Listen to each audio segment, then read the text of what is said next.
Hi, hello everyone, this is Aegon of Astora, and welcome back to my blind playthrough of Elden Ring, Shadow of the Erdtree. This is episode number 7, being recorded on Saturday, October the 12th, 2024. I hope you're all having a fantastic day, whenever it is you find yourself watching this. So once again, Regret's fashion has leveled up. I do enjoy how his eyes are barely peeking through, and that might have something to do with the fact that, you know, Regret is part hamster, and, you know, really preparing for the winter and stuffing quite a bit of food in his cheeks. His green eyeliner and white eyelashes are, wonderful. But also, I think it's a reflection, obviously, of the whole metaphor of vision and light and Oblivion and whatnot for Messmer. And that's why we're starting here at the Roundtable Hold, so that we can discuss a couple things that were confusing to me at the end of the previous episode. Just looking at my notes here. So the first thing I have here is this idea that was conveyed by Messmer in the second phase. So obviously he smashed the eye that he had, which was something similar to this. Thanks for the rating, friends. And essentially was no longer, quote unquote, seeing light. He didn't have the same vision that he had before when he had that eye that was bestowed upon him personally by his apparent mother, Queen Marika. And in the second phase, when he kills you, he says this: "O lightless creature, embrace thine oblivion, as shall I." And that's a reference seemingly to, you know, his boss arena. What is his boss arena called? It's called Messmer's Dark Chamber. And so interestingly, the Guidance of Grace is leading us towards the ruins. And again, there are very few places that actually have Guidance of Grace here. And it does appear as though they're all leading more or less to the same place. I thought previously this was leading to the stairs, and thus leading to whatever this place is, so that we could go after Mikola. But it seems, in hindsight, that it was leading here to Messmer's Dark Chamber, so that's interesting. But yeah, very limited guidance otherwise here. There are a couple things here that are interesting. So first is this idea that the Shadow Realm is itself an abyss, based on what Messmer was saying after he kills you in the second phase, that you should embrace Oblivion, as will he. It's time for fun with definitions. Oblivion is as a noun, the state of being unaware or unconscious of what is happening. The state of being forgotten, especially by the public, or extinction. He says that after he kills you, which is essentially to say, and just thinking about these other definitions now, the state of being forgotten, especially by the public. He says to you, embrace Oblivion, as will I. So for us, the meaning is somewhat obvious, which is once you're dead, you're in a state of being unaware or unconscious. Your consciousness ceases to exist, and so therefore your existence is essentially oblivion. And so embrace Oblivion, embrace your death is what he's saying to us. And he says, as will I. So you can interpret that in a couple different ways. One is, you know, he doesn't have that light anymore that he had previously. But another one is that he was driven away, he was cast away into the Shadow Realm by Marika. And so, you know, this whole idea of him being in a state of being forgotten, especially by the public, that makes sense because, you know, other than, and this is the other reason I wanted to revisit this topic briefly before we proceeded, was when as we neared closer to Messmer's Dark Chamber, we spoke with a ghost who essentially said, "Oh, Marika's son is Messmer," or something to that effect. So yeah, I questioned whether he was indeed Marika's son, but like there's lots of evidence that suggests that or, very explicitly states that he is. And so I wanted to bring that up just because, once again, and I did state this in the previous episode, that this wouldn't be the first time that Marika did something absolutely heinous and just dreadful and terrible, so that she could get what she wants, or get something that she wants in exchange for power, or whatever the case may be. We talked about Moog and Morgott being cast away simply because of the fact that they were born Omen. And so, again, it's not unthinkable that Marika would do something to a child of hers that was unthinkable to, any parent who loves their children and isn't a psychopath. But yeah, Marika's done some pretty awful things, and this is one that we don't really understand the full scope of it yet, but once again, just dreadful. And the reason we came here was so that I could revisit these item descriptions and think about it in that context. On his mother's wishes, Messmer made himself a symbol of fear, undertaking the cleansing crusade she desired. Direct thy maledictions, thine ire, and thy grief towards me alone. So there was something about being in the Shadow Realm and directing his maledictions towards Marika, towards his mother, that served some end that Marika was after. So again, really just sort of highlighting how horrible of a person Marika is and how ruthless she is, that she will do anything to essentially achieve what she wants to achieve. And malediction as a noun means a magical word or phrase uttered with the intention of bringing about evil or destruction or a curse. So essentially, Marika was saying, you should be cursing me. She wanted Messmer to curse her. So yeah, again, I don't fully understand the significance of all of this yet, because, we're still playing through it, and as I said in the previous episode, we probably have something like 3/4 of the DLC still to come, if not more than that. But yeah, I just wanted to sort of set the record straight on a couple of things, and one being, I was weirded out by the whole thing where he says, Mother, Marika, a curse upon thee. I don't know about all of you, when, yeah, I guess first of all, I don't say mother when referring to my mom, I just say mom. But I also don't say mom and then my mom's name. Like, I don't refer to my mom by her name, really. I say really, I don't. It's just not something I do.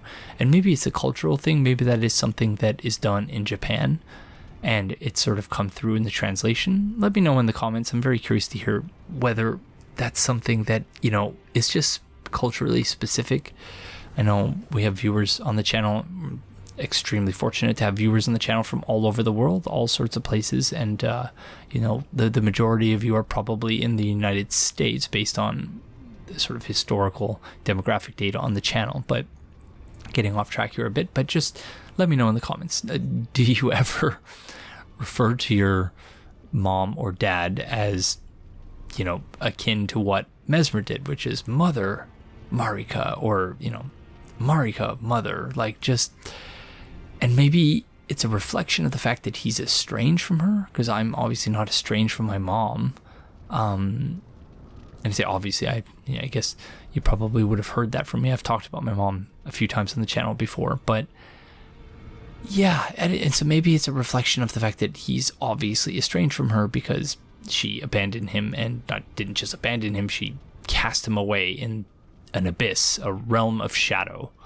So yeah, I think that's pretty much it, but I'm curious to hear whether, again, that's just a reflection of my own sort of cultural moorings, that I think that it's a curious way for him to refer to his mother. And that's why, part of the reason why, anyway, I question, like, maybe Marika's not his mother, but it seems like she is.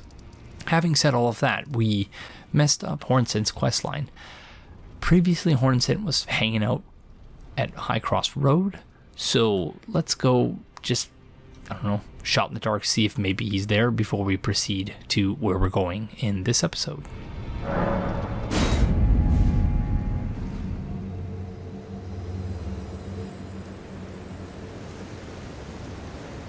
Okay. Oh. Okay, I'm not going to rest at the sight of grace. Message from Letta. Oh, she's going to be very upset with us.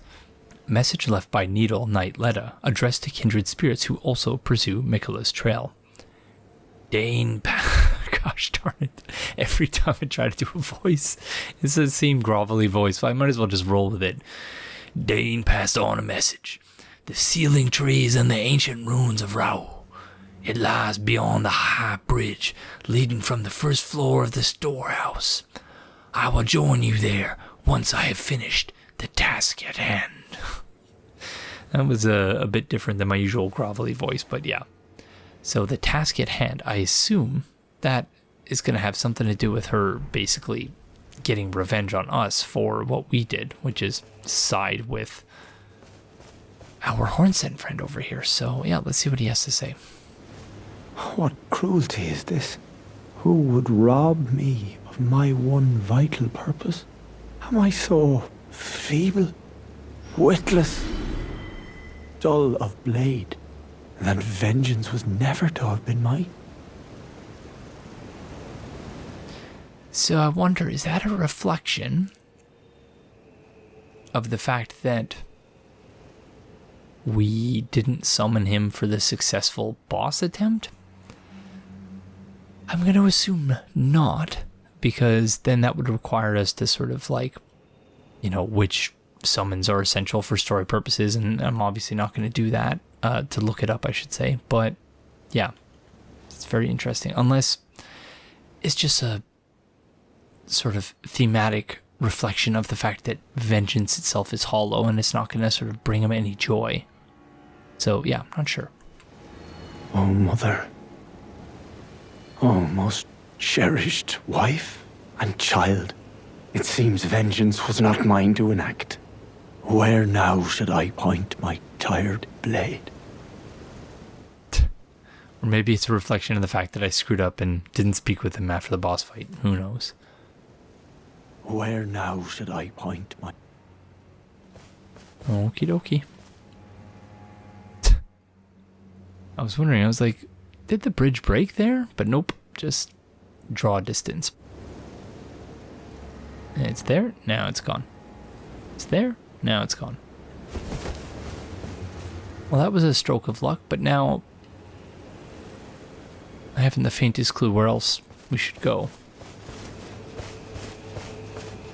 So let's rest again and see what happens.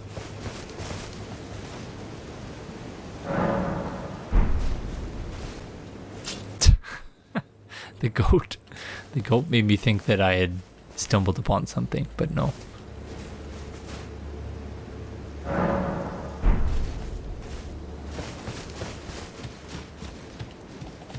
Okie dokie. We just have to hope that we stumble upon him as we continue our journey, because I'm not really sure what else to do. Okay, so I've thought about it. So we do still need to explore the area underneath the ruins. We obviously need to explore the ruins, but, you know, that's the next story progression thing. But we still have all of this other stuff we've not explored yet. So we're going to do that before we proceed with the story. Just make sure that we're covering all of our bases. And we do have a lighthouse here. So I do think at some point, maybe not in this episode, but you're going to want to go and unlock the rest of the map, insofar as that's possible. But for now, maybe let's just head back to this site of grace. I think this is where we were when Miquella shattered a great rune.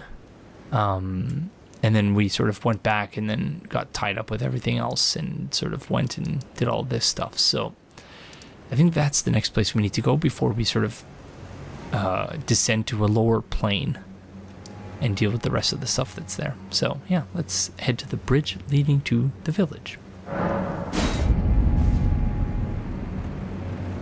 So I think previously I was a little bit confused about the bridge leading to the village. or not confused, but like I question whether the village was in this direction, but I think that's most likely actually just a reference to Bonnie Village.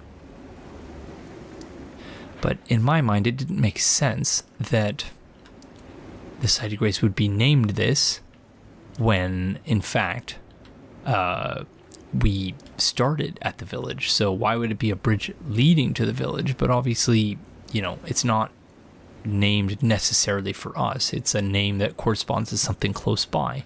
And this is the bridge leading to Bonnie Village. So yeah, I think I was overthinking that one more than a little bit.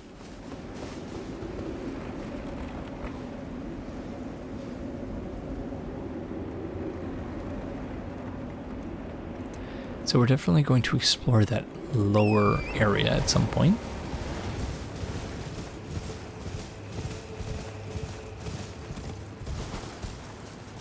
I think in one of the item descriptions something was mentioned about Land of the Dragons or something like that. So yeah, that doesn't sound like fun as far as I'm concerned.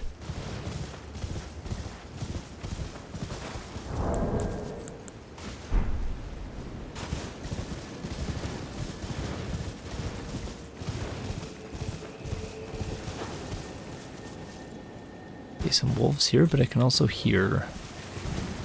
There they are. Oh, what the heck? Okay. It's a tricky one. Oh my gosh, and all these wolves are gonna come after us now. Okay, that's bad news. Bad news bears, or bad news wolves?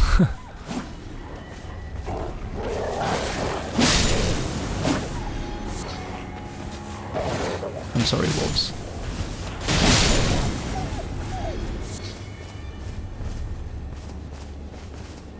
Yeah, a whole bunch of wolves here. I don't know how we're meant to... Perhaps we're meant to sort of predict where they're going. Or sneak up on them. Oh, gosh darn it, I'm so close.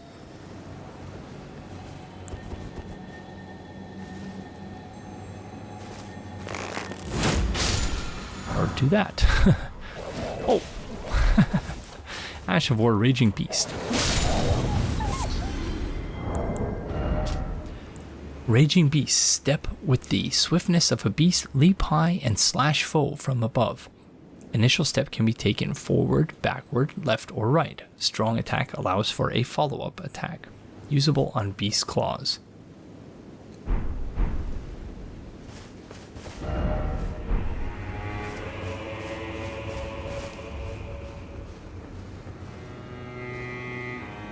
I really don't want to murder all of these wolves, but at the same time, I'm suspicious of this area here. Which is to say, I suspect there's going to be a dungeon or something over here, because if you look at sort of the way the map is laid out, the path is there, but, you know, typically there are things off the path as well. So we just want to make sure that we're covering all of our bases. Okay, never mind. There's nothing here, it seems. You know, I guess not every corner of the map needs to have something there. In FromSoft's defense, it does sort of cheapen the corner of the maps where there are things that are worth discovering if every corner of the map has something like that. But yeah, all the same. Sometimes you just like, why did I bother? And I don't know that that's sort of the approach they were going after. Oh. Hi, friends. Just hanging out, I see. Okay. Oh. I'll see you later.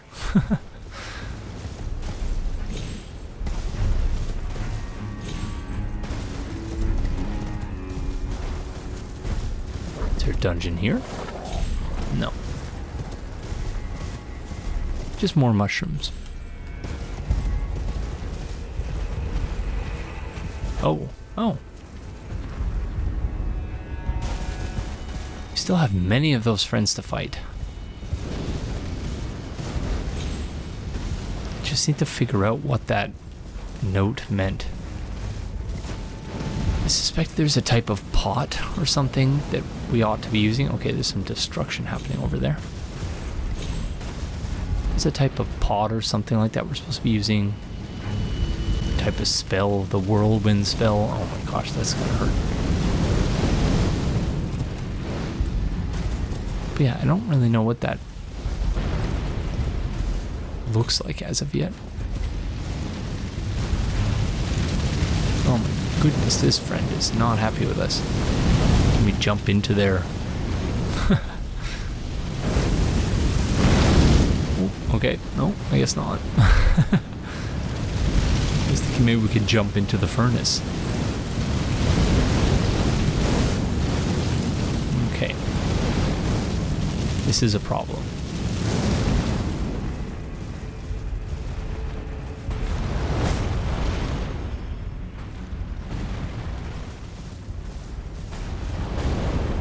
Alright, what are we supposed to do up here?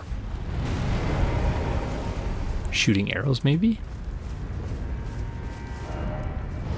Oh my gosh. Oh my goodness. Okay, I was not expecting that, but I should have been. Well played, FromSoft.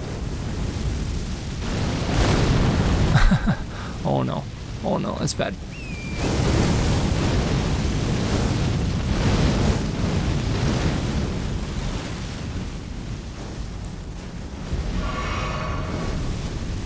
Okay.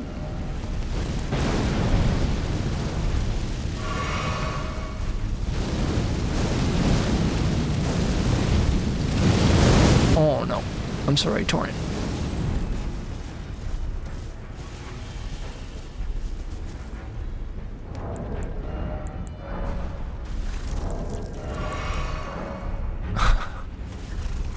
I do not know how to handle these things.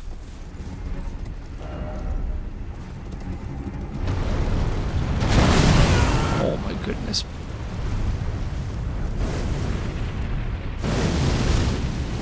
Okay, see you later.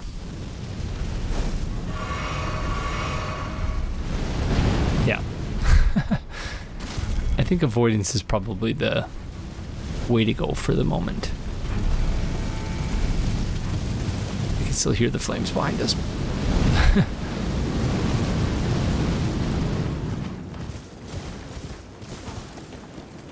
Wow.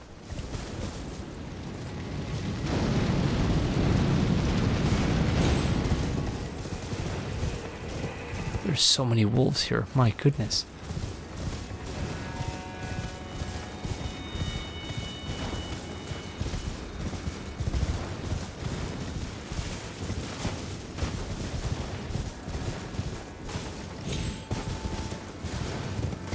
Okay. Oh gosh darn it. It's another one of those puzzle places, isn't it? I've always enjoyed these puzzles. Said Aegon, never. I think I'm just not very bright when it comes to puzzles, so that's why I struggle so mightily with these.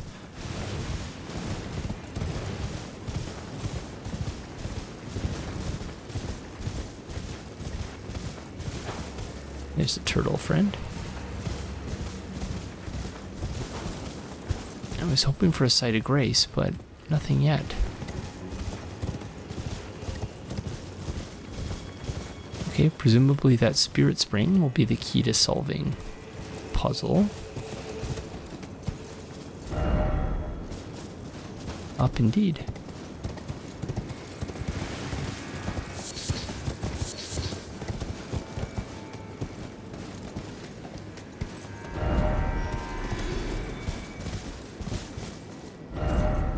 Why is it always dead end?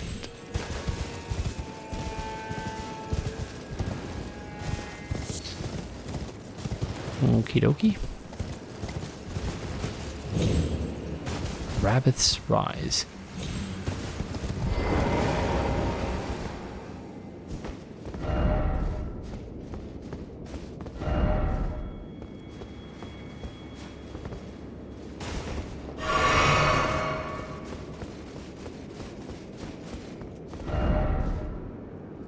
Likely sorcerer. Could this be a lovable sort? Somehow I doubt it. Okay, so there's no actual puzzle here? Please don't let this just be a memory stone.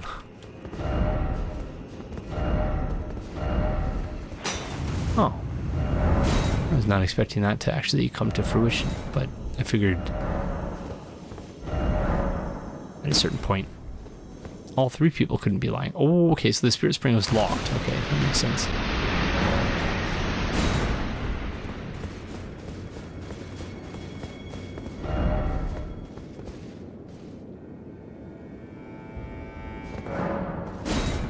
Okie dokie. So there's no elevator.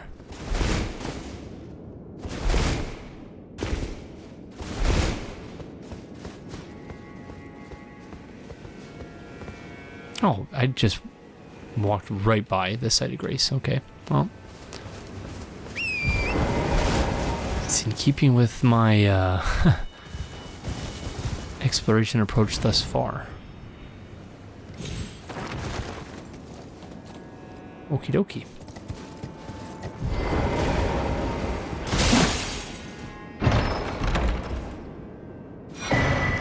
Rabbath's cannon. I was going to say canyon. Cannon. A type of jar cannon used to fire great bolts. A masterwork of spell machinist Rabbath. The power of the glintstones that encircle the barrel imbues bolts with magic damage and guides shots towards their target.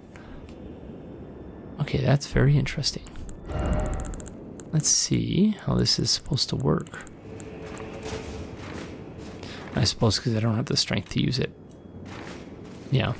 Oh well. Worth giving that a shot at some point, perhaps, but obviously not at the moment.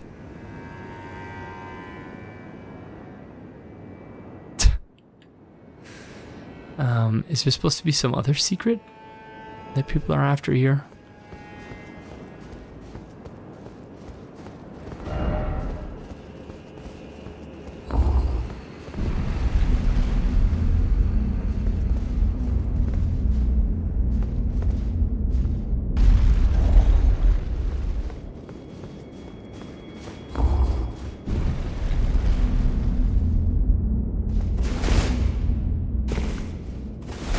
Okay, let's go have a rest at that site of grace that I walked right by. My goodness. Dreadful.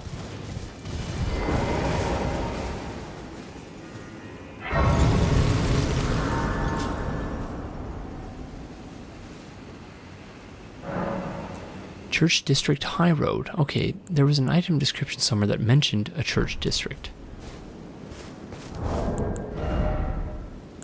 It was a key, I think. Iron key with an engraved crest opens the door to the prayer room in the house of worship found in the church district of the Shadow Keep.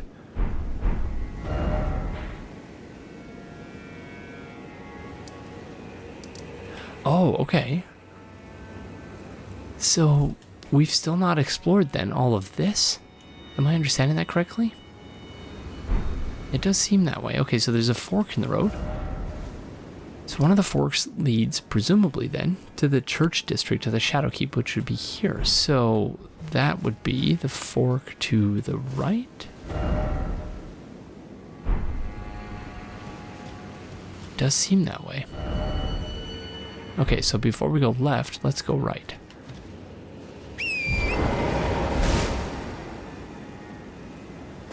I might have to modify the title of the previous episode. Oh, there's a whole bunch of other stuff going on over here. But yes, let's go right first. Because that one was titled, I think, Shadow Keep / Specimen Storehouse. Just make sure there's nothing over here first. And if there's going to be another Shadow Keep, the part of the Shadow Keep we've not explored yet, then I suppose that will need to be Shadow Keep 1 or something, and then this one will be Shadow Keep 2. And then it's kind of awkward because it's Shadow Keep 1 / Specimen Storehouse. I don't know. I overthink these things way too much, but That's just sort of what I do in general.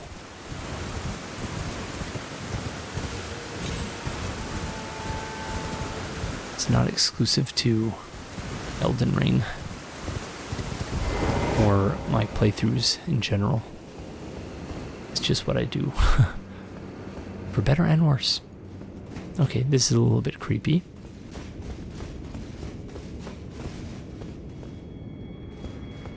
I'm expecting a boulder to roll down here at any moment.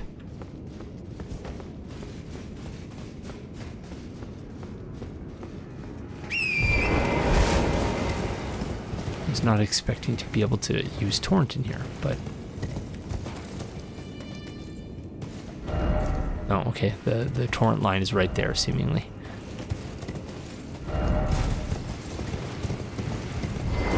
Indeed.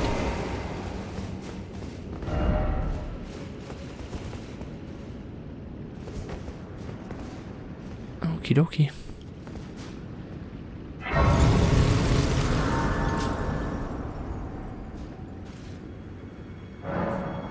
Church District entrance. Okay, so maybe I'll just call it Church District. I don't know. Shadowkeep Church District it is then.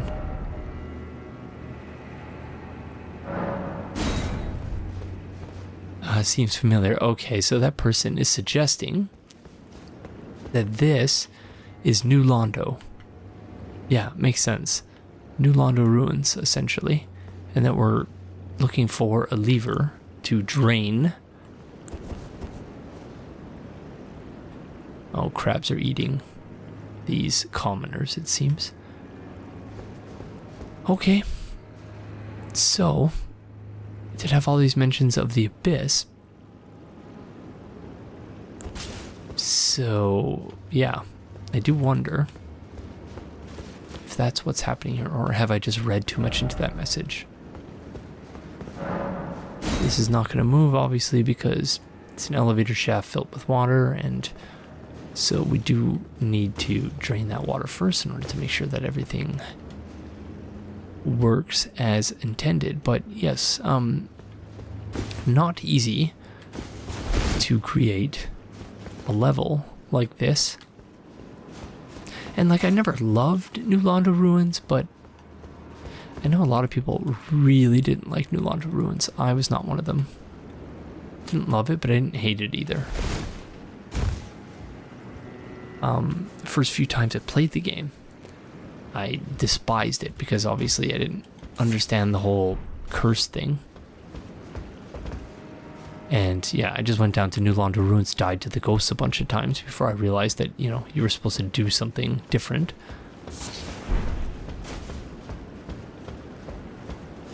And so all of that is to say, very difficult to design a level that has two completely different states like this.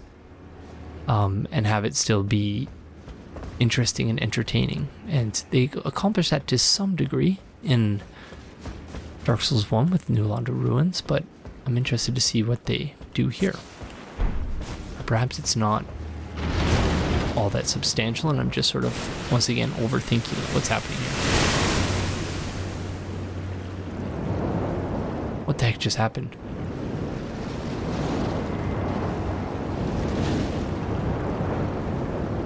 Okay, I'm scared.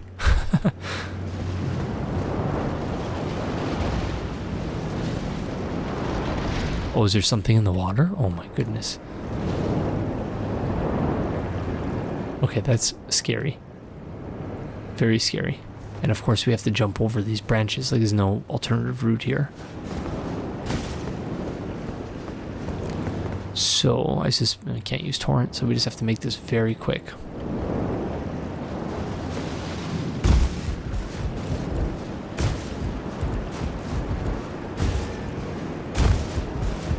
Okay. I'm so scared. What the heck was that? And you can still sort of hear it every now and then. There's a clock tower here.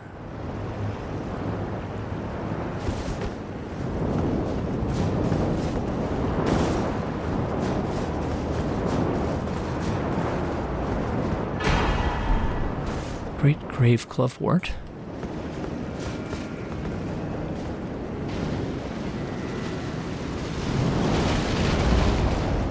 Oh my goodness.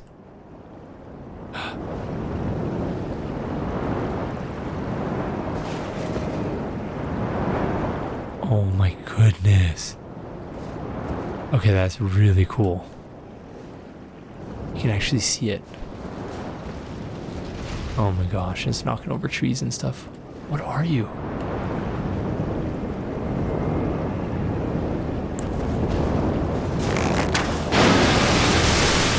Uh-oh. That was really dumb. Okay, that's, yeah, I really enjoy this in the sense that, yeah, the suspense is quite, that's really half of it, if not more. It's reminiscent of the film Jaws, in that, you know, the scary thing isn't the monster itself, but the fact that the monster's there somewhere, but you don't know exactly where they are. It's sort of skulking around to the point where I can't really think about where we're supposed to be going here because I'm so preoccupied with it. But I think we just sort of spooked it. Which is probably what we needed to do in order to move forward.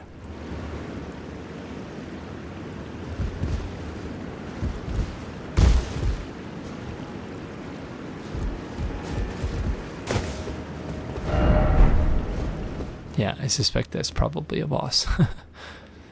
Okay, so where to from here now?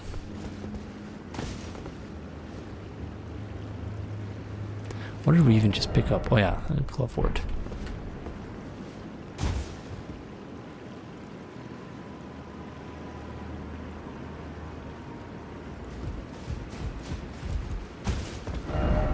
So yeah, hitting that thing with an arrow has made it flee. Presumably that's so that you can't just cheese it with arrows before it has a chance to obliterate you.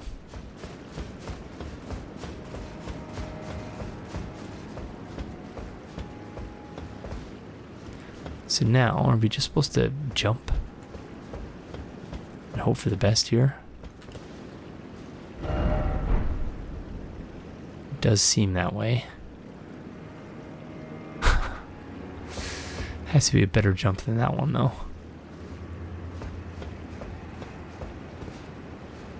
Because I'm not seeing any other way.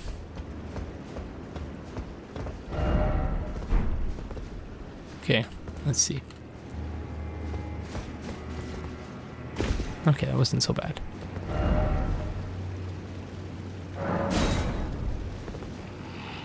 Okay. We have some of these Hibakusha friends. For those who didn't see my video essay, I suggested that these creatures, not creatures, they're whatever the equivalent is of humans in this world. I've suggested that they are meant to invoke the Hibakusha, that is, survivors of the bomb or bomb-affected people. Those who survived the atomic bombings of Hiroshima and Nagasaki in 1945.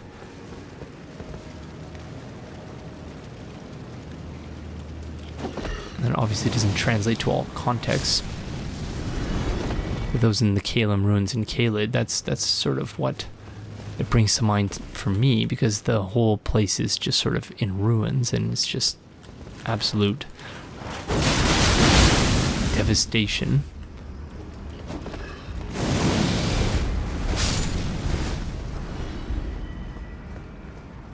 And you know, if you read the first-hand accounts of those who survived the bomb, either of the bombs, which were totally unnecessary, by the way,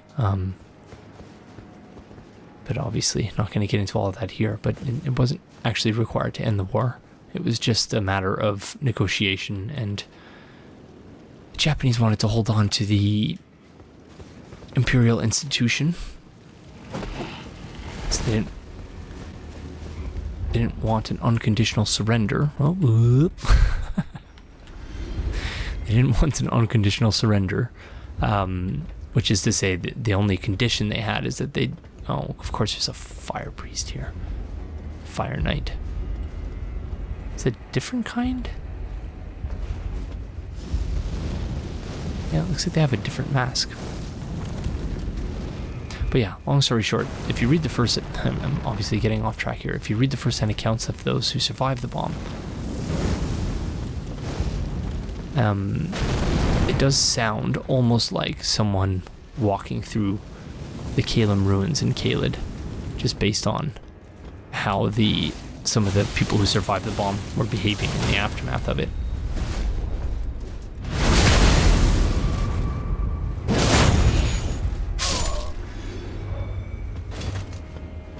Yeah, I think it was a good investment to add a few extra levels into Mind. We're at 26 in Mind now, because just having that extra FP is quite nice to be able to... And I suppose we don't need that much now, because we can just reallocate one of our flasks to restore FP, but... Because, yeah, especially when you see all the bloodstains here. And you realize those are all almost certainly as a result of a fight with that Fire Knight, but, yeah. So to close that thread... Oh, jeez, okay. Okay, there it is.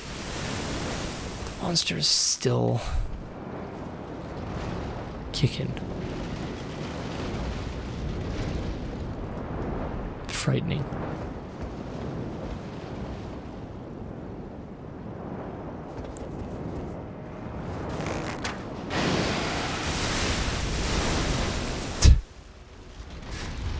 Okay, there you go. So you just have to tickle it a little bit and then it goes away. But yeah, reading those first-hand accounts sounds a lot like the experience of walking around Caelid and the Caelum ruins more specifically, and what it is you see when doing so, with how they're behaving and whatnot. So, gosh, I really am so terrible at gauging jumping distance in this game, because I see this and I go, I don't think I can make it. But yeah, you can make it quite comfortably, so... This seems familiar. It feels like Anor Londo again.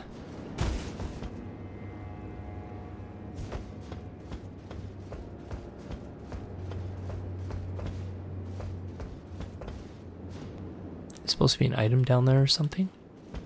Why are there bloodstains?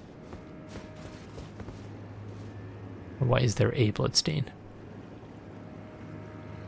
Okay, they were fighting something, someone. Maybe PvP related.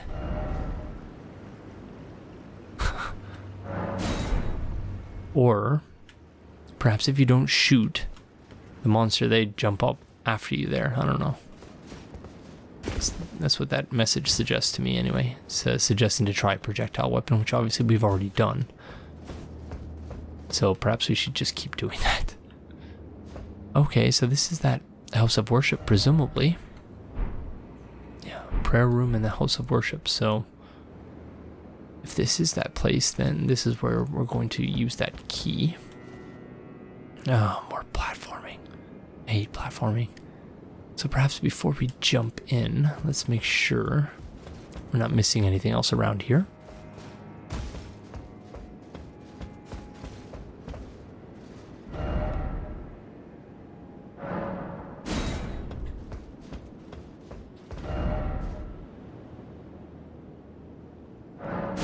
Okay, so that's the lever there.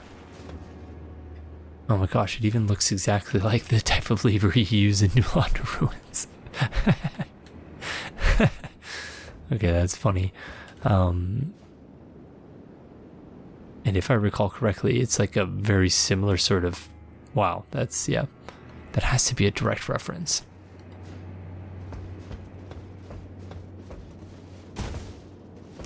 The one thing I always loved / hated about New Londo Ruins is they just... It's very on the nose, but haunting at the same time, because I obviously remember it so fondly, or not fondly, which is the ghosts in New Londo Ruins in general, but also once you drain the water, seeing all the ghosts who are like holding babies, and, you know, obviously very upset at the world. And just getting a sense of the sheer magnitude of the deaths of innocent people when they flooded New Londo in an attempt to seal off the abyss.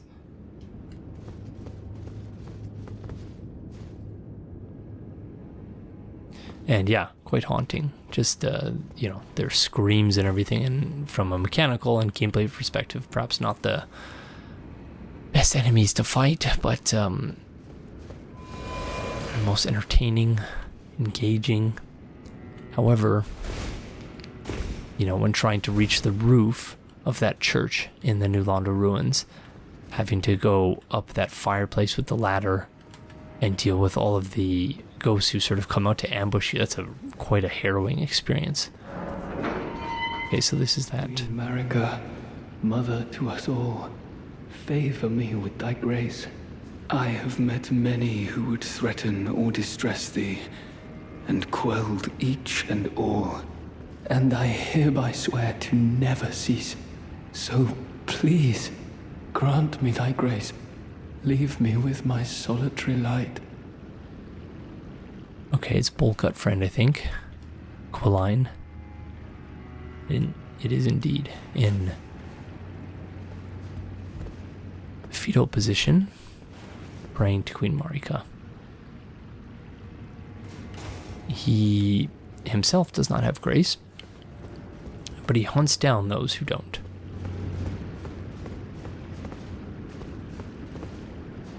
Queen Marika, I implore thee, bestow thy grace. Take not from me my solitary light.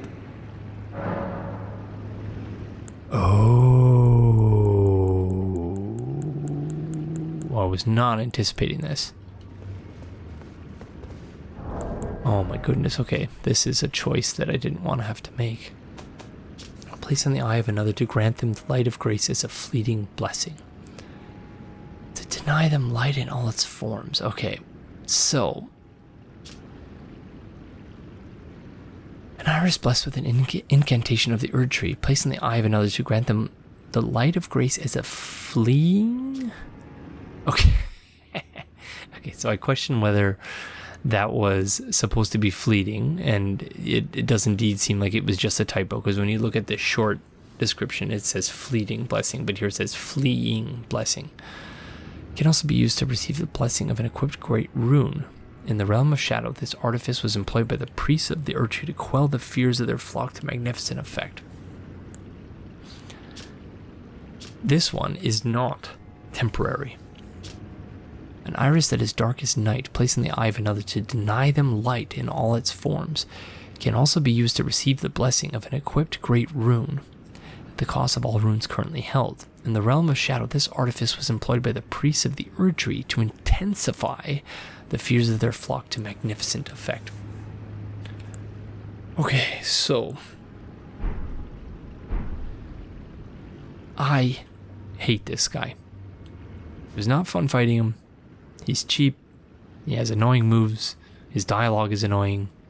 Not in like actual terms, but I mean like his character. I think you're supposed to not like him, because then you come to this situation and my gut reaction tells me give him this one, because he's attacking all these other people who don't have grace when he himself doesn't have grace, so he's a hypocrite.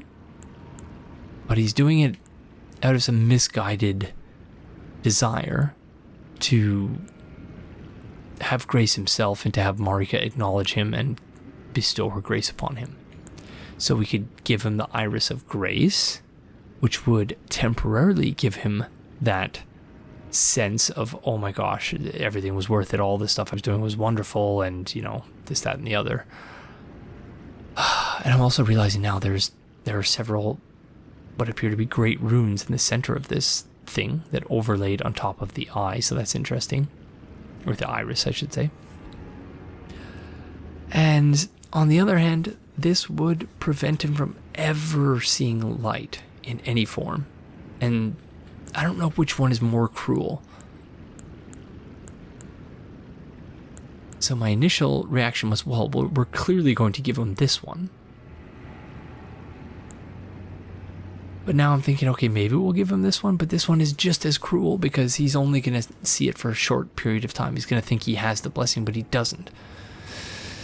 Oh, I hate FromSoft for forcing these decisions on you. Oh, my goodness. Okay. I think this one is really mean, though. But on the other hand, this one, if you give it to him, he's going to feel vindicated. But then it's going to be gone, and he's going to feel worse, but then he's going to want to bring further death and destruction upon people.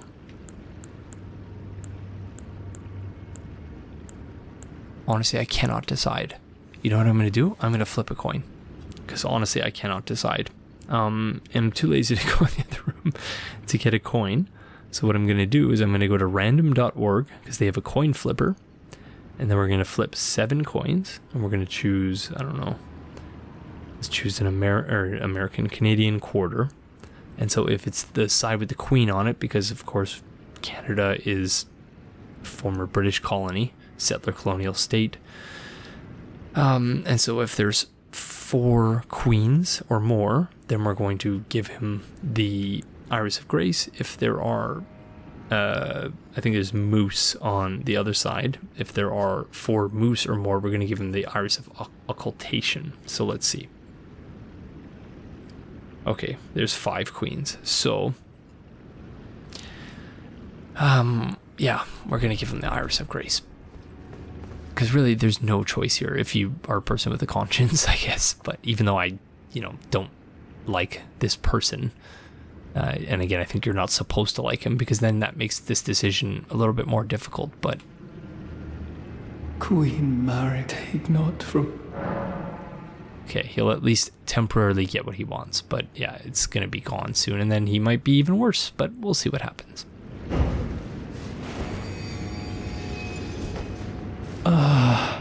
Queen Marika, dearest mother, I shall silence all who would trespass upon thy peace, as decreed by the Gosh grace darn it. of gold. No soul shall thy sanctity imperil. Okay, that's, oh, man. Okay, I did that to myself. Fire Knight Quilline. Ashen remains in which spirits yet dwell, used to summon the spirit of Fire Knight Quilline. Attacks immediately after being summoned. Spirit of a knight granted relief by the Iris of Grace. Wields a spear-like greatsword that impales foes upon fire, keeping the taint of impurity away from fair Mother Marika. That grace was his salvation, though it was but a fleeting blessing, and having been saved, all that was left to him was to wage war. All that was left to him was to wage war. Okay. That was a bit awkwardly phrased. Okay, again, I don't know that there is a good or a bad outcome there. I assume that was perhaps the less bad outcome, and that they're both bad. I do wonder what, from an item perspective, would have been the difference there, because clearly this reflects our choice, because it says, though it was but a fleeting blessing.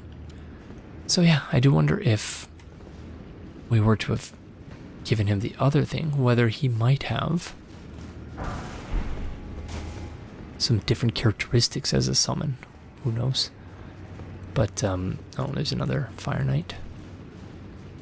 So if he's half as annoying as a summon to other things, then that was a good decision. Wow, yeah, these Fire Knights have very different and much creepier looking masks.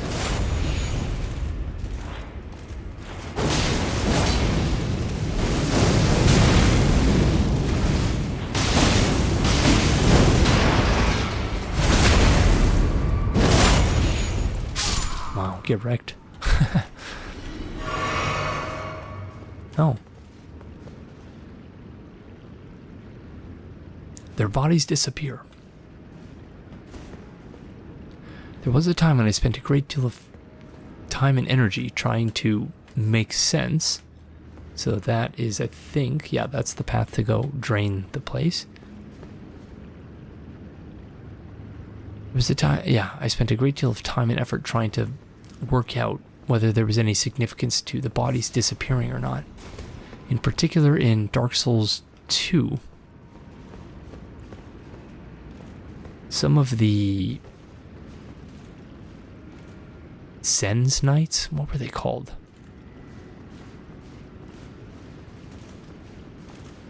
The Knights of Sen? I honestly do not remember. They were basically the Black Knights of Dark Souls 2.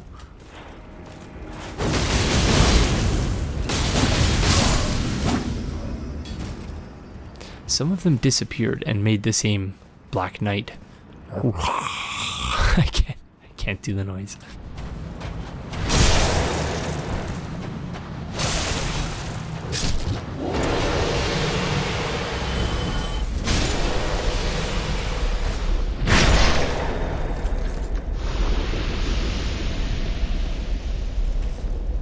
I assume we need to get that after draining the water. Because this person is going to surely jump in. Oh, no. They died over there. They made the same noise that the Black Knights did in Dark Souls 1 when they died. And their bodies disappeared. But then sometimes they didn't. So, you know, it's one of those situations where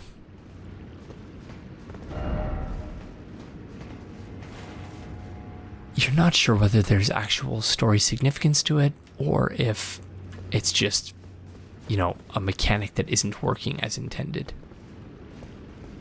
And I don't know that there's necessarily an answer. But yeah, I'm unfortunately past the point where I can spend a lot of time doing extensive testing to try and figure things out because, and you know, in part because I did do that in the past and I felt like it was fruitless. I could not find any meaningful pattern or reason why sometimes they disappeared and sometimes they didn't. Why sometimes they made the noise, sometimes they didn't. Sometimes they ragdolled, sometimes they didn't. So yeah, there was a whole series of outcomes that I was confused about. So we're going up to a tower, it seems.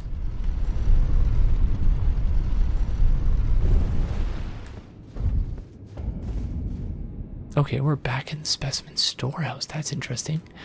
I did think there were items that we had yet to grab.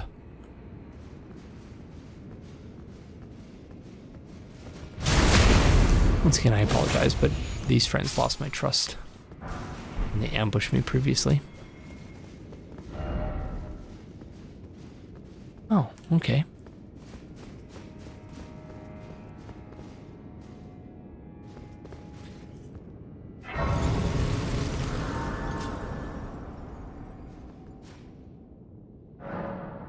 Storehouse back section. So we do still have to drain the water. My thought process in coming up here first, rather than turning back, was that it's possible that draining the water will have some impact on the state of this place. I don't know that that's necessarily the case. This is the only place in the whole storehouse, I think, with cool lighting as opposed to warm lighting.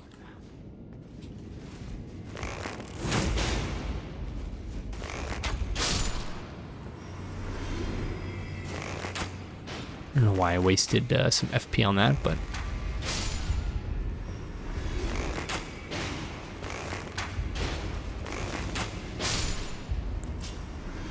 yeah, that was my logic in doing that. I don't know if it's actually illogic, but because obviously we're gonna have to fight those Fire Knights again when we go down. Well, this one has a lot of HP.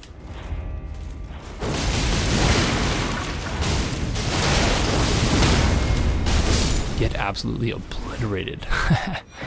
Fire Knight Helm. Pointed helm of the Fire Knights under Messmer, the Impaler's personal command. Slightly increases maximum HP, stamina, and maximum equip load. Wow, that's cool.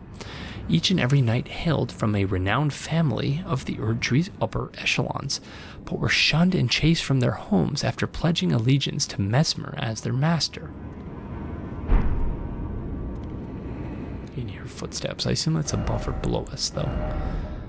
So if we were to use this, I just want to see if our face shows. Oh, it does. Okay, that's good.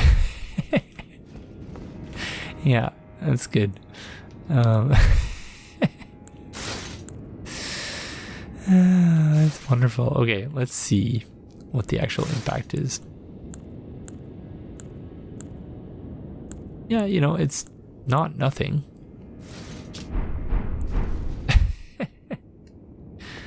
I love it. Okay, Carian Thrusting Shield. I'm going to assume that was a guaranteed drop, because I can't imagine they all drop those, and that we just got lucky there. Silver Thrusting Shield embedded with glintstones enables the wielder to attack and guard simultaneously. Once wielded by R'hllana, the Twin Moon Knight, during her sole entry into ritual combat, a demonstration of fidelity to the Erdtree. So why would that be here, and why was that one of Messmer's personal guards watching over it? I'm trying to remember. Was R'hllana? Did she pledge herself to Messmer? I'm sorry, I know this is basic stuff, but given the time between recording sessions, I forget. Disavowed her birthright and chose to stand at Messmer's side instead. Okay, so weird that would be here, as though.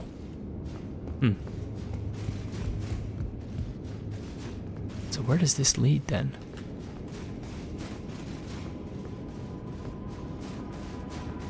It's a secret entrance to Messmer's chamber or something?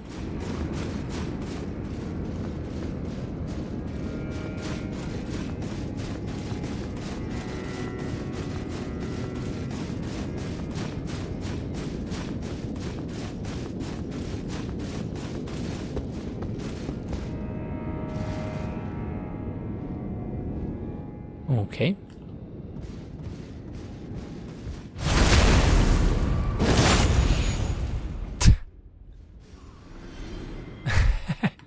I'll take it. Okay, once again, I'm sorry, but I've lost my trust in these friends, so I cannot leave them alive.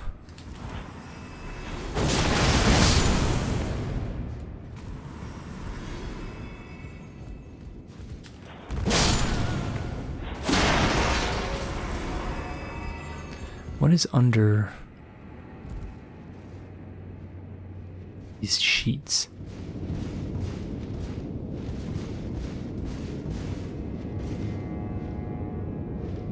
You can hear shuffling above us.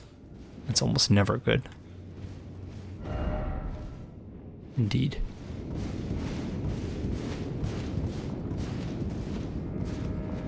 Yep.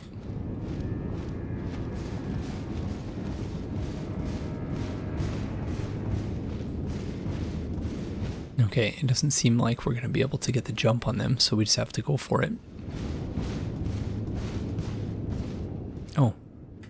Or maybe we can.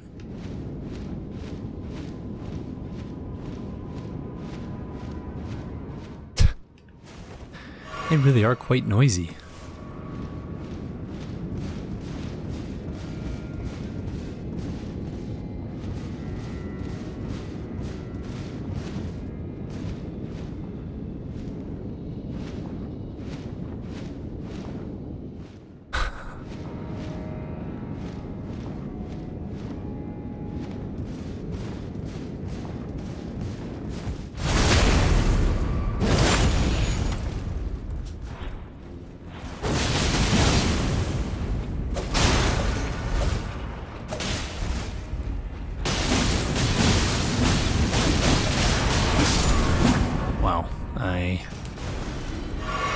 Messed that up by just getting way too greedy, trying to proc bleed. Fire coil.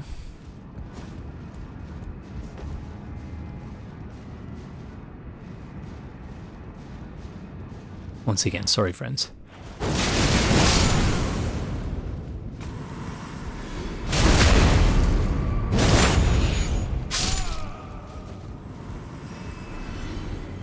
Oh.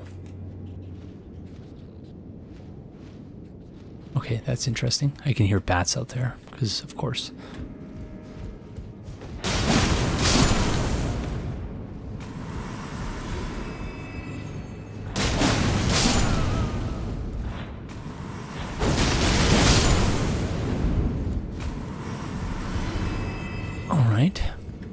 do remember questioning how we were going to ascend further. We can see bats actually hanging from the rafters here too.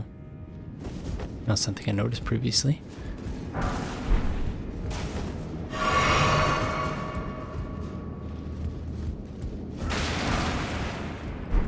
Fire serpent.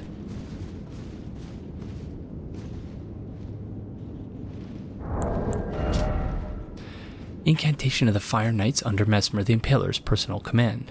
Launches a flame with a serpentine coil. Charging enhances potency. When the flame they received from Messmer would not find purchase within them, the Fire Knights relied on fire incantations to honor their bond. So in other words, they didn't have serpents inside of them like Messmer does. So the writhing snakes to pursue foes in this one makes sense. And we obviously didn't have any context for that when we first picked that up. But yeah. And indeed, all of that talk I had in that, I think it was the previous episode, about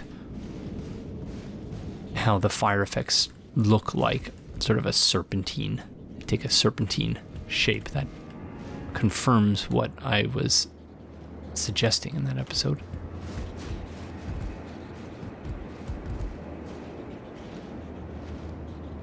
Oh yeah, there are the bats right below us. I thought I heard them. Shadow Sunflower.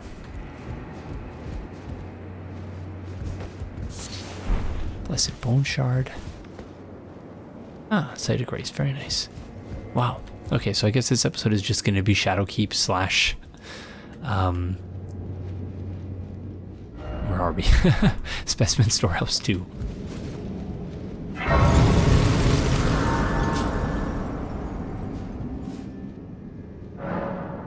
Storehouse Loft.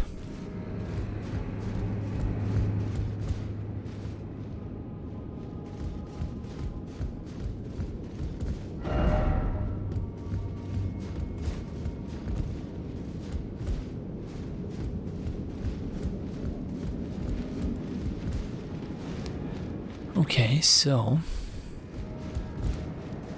we could, if we wanted to, jump onto those bookshelves, but I don't think there's any reason to do that. Unless that's the key to get on that beam over there. But is there any reason to get on that beam over there? I suspect not.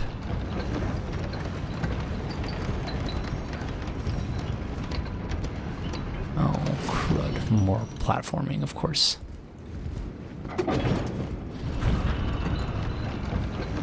And here's where all the bats are. All the bats. Oh, so there was no need actually for us to send that back, because it's one of those systems where, what do they call them? Gondola system, where one goes down and the other goes up. They work on counterweight or something.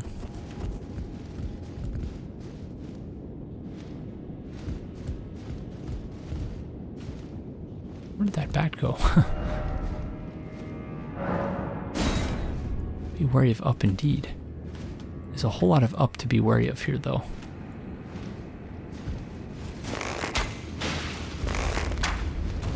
Oh, don't fall, friend.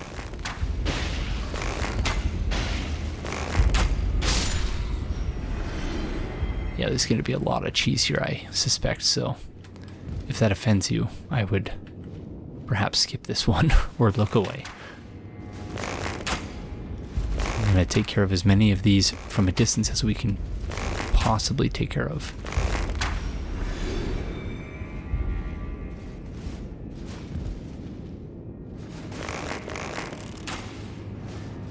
Yeah, that one's too far.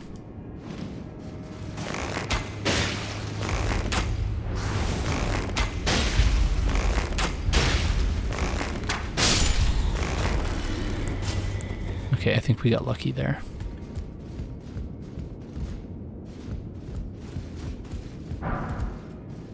Oh my goodness, this is not my type of level. Please take me back to the church district. I'd rather do Anor Londo, or not Anor Londo, pardon me, New Londo Ruins than this. In fact, this is, and perhaps that wasn't a nonsensical error there, in that I think this reminds me somewhat of the Anorlando rafters, Cathedral rafters, whereas the other area reminds me of New Londo. As bad as eating something. I suspect we'll find an item there.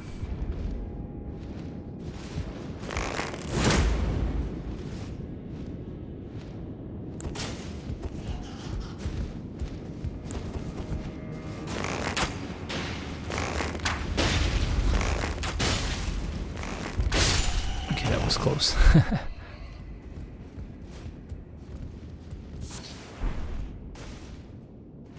Thin beast bones, in other words, craft some arrows. You're gonna need them. Okay, I don't think we're gonna get that one.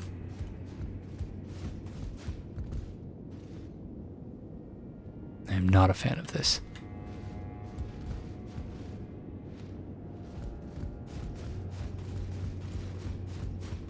Okay, let's proceed.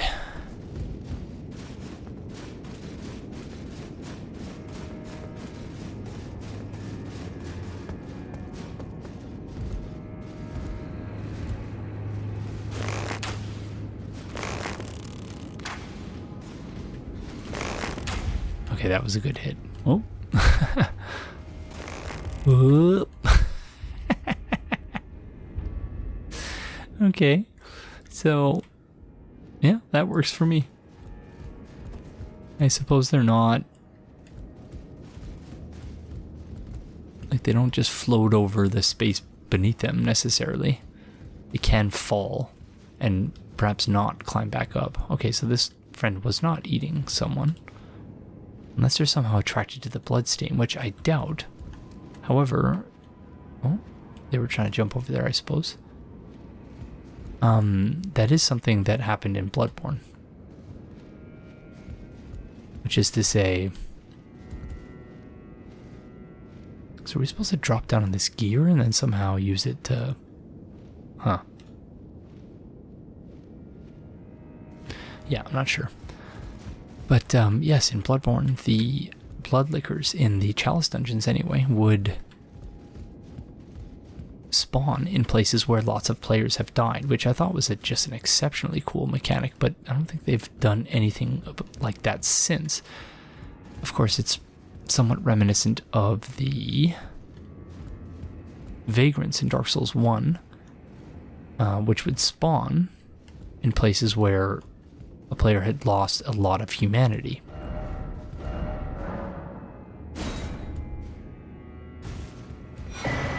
Wrath from Afar.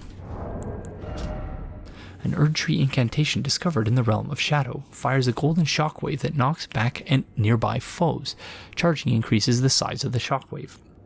When the Elden Ring was shattered, the people of the Realm of Shadow felt it too, and feared it as a sign of the Erdtree's wrath. Okay, interesting. And they were probably not wrong about that when you think about it. Okay, but now what do we do here?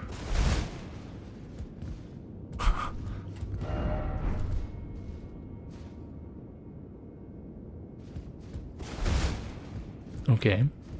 Oh, we jump here, I guess.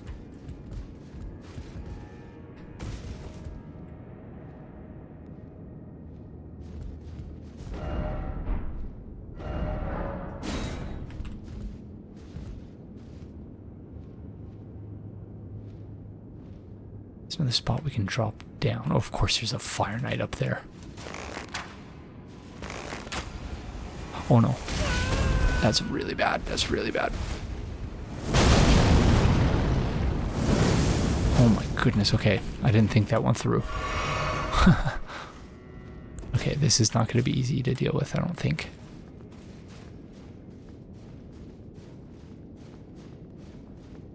Because our main tools require us to sort of... okay. Come on. Come on, get on the ladder.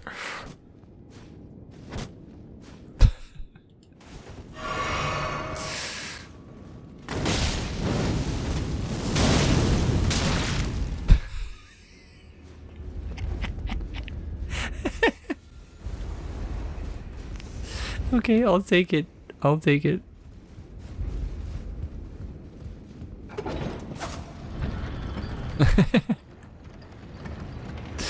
Stupid Fire Knight. Oh, there's that bat that we knocked down. Oh, of course, there's another Fire Knight.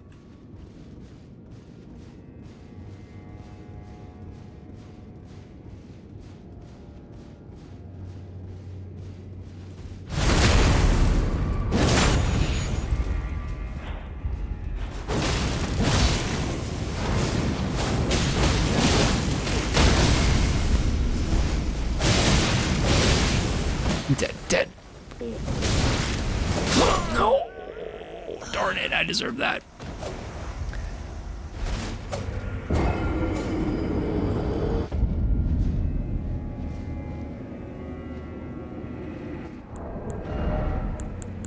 We have the sacrificial twig equipped, so that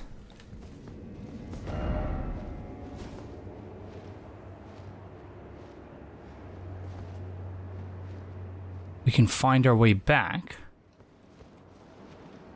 This is where we came from, right? Yes. Apologies. It's been a couple hours since I recorded the segment up to this point. Which church is that? So that's the church we've not yet been to, I believe. Indeed. That is this building here.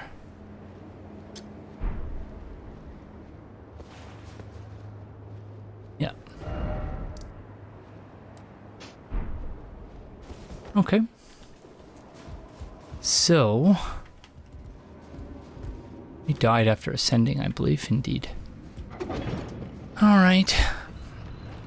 I do recall getting overconfident with that Fire Knight there and paying a dear price. Oh no, we're all the way back here. Are you joking? Oh, that's dreadful. Okay, let's get started again. Oh, boop, boop.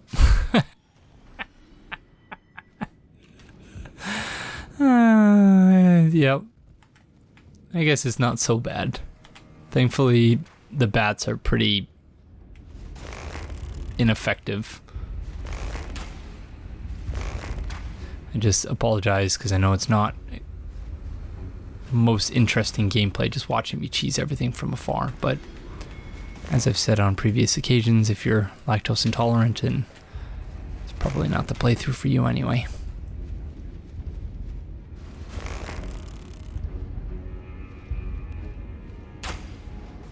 Yeah, so the game logic sort of requires them to, it's like they're jumping. So they're not really flying, they're more, that's interesting actually. They're still walking, but like their vertical positioning is different. Because you see, they still have to jump from platform to platform. They can't just fly over a large chasm. That's the first time I've noticed that, actually. They can change their vertical position, but yeah, the game still requires them to jump over gaps.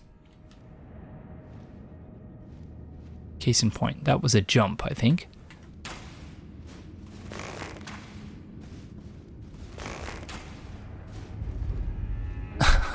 He's jumping up. Okay. Actually quite comical.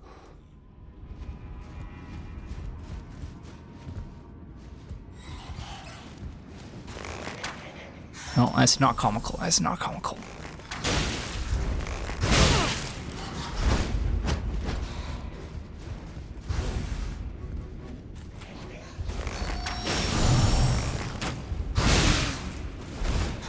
Okay, that's bad.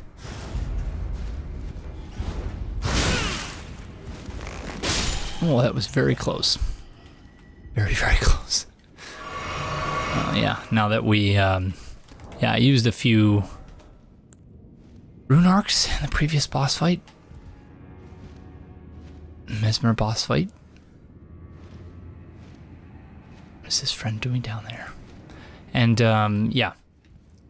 obviously not really in a position to use more. Oh, and there are, how have I only just noticed this? These statues of the bats hanging upside down, covering their eyes and whatnot with their wings. I've never noticed that previously. And by never, I mean earlier today when we were traversing this area. It's actually kind of obvious now in hindsight.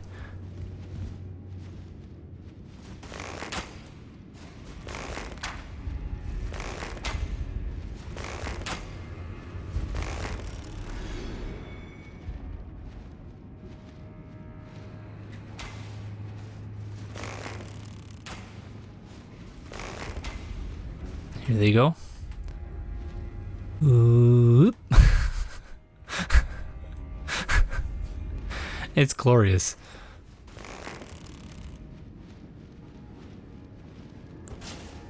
Because what FromSoft wants you to think when you see them is, oh my gosh, they can fly over these gaps and come and murder me. And they can accomplish that in different ways, but like, once you shatter the illusion, it's just gone. Like, they're not flying over those. They're just walking, but their animation shows them flying, and they can change their vertical position a little bit. So yeah, I think that's pretty interesting. Oh, and presumably this right here is a larger version of the rune that we saw in that like coat of arms, except this one is much more explicitly serpentine and snake-like. So that must... Is that the great rune that Mikola smashed? I'm realizing also we missed an item over here previously. Guess we just didn't come in this direction? What was I doing?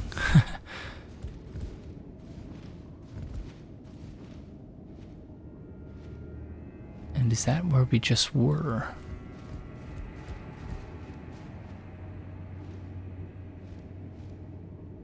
The possibilities, there are too many possibilities here for my small brain to handle.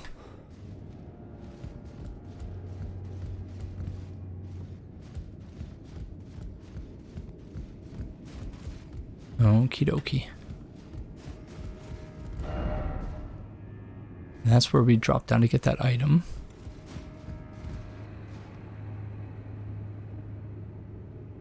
And then we climbed up there. There's that fire knight over there. We got scared. We ran past. Okay, this is all coming back to me now. Can we roll down here? Oh, that was unnecessarily risky, but...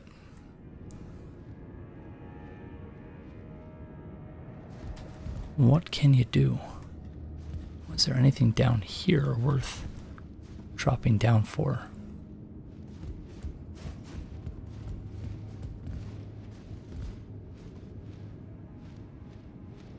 I suspect the answer is a no.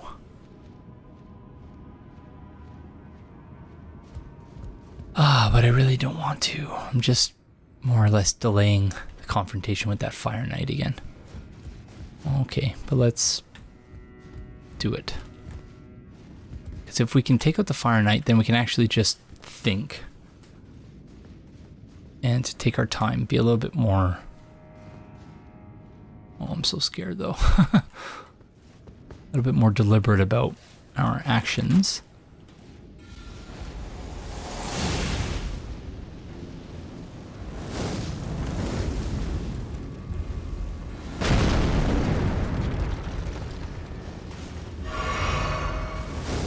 Okay, this is gonna be bad. Unless we can parry them to death.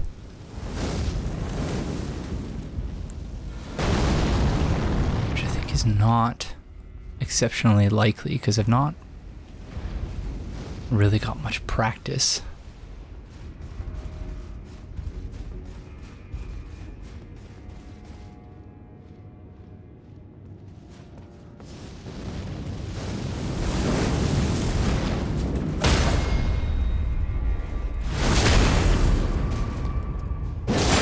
To the side thinking maybe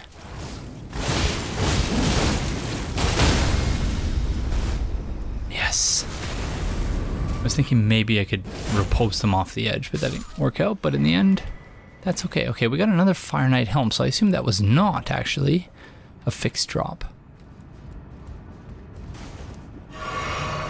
Oh my goodness, all of the bloodstains here. Not terribly surprising given how formidable the Fire Knights are, as we've experienced time and again.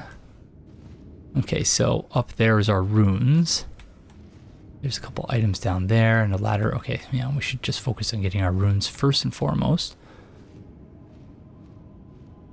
And it looks like, according to that ghost, which very helpfully just showed us the way, we're going to need to take that other elevator car and hop off in order to get that item.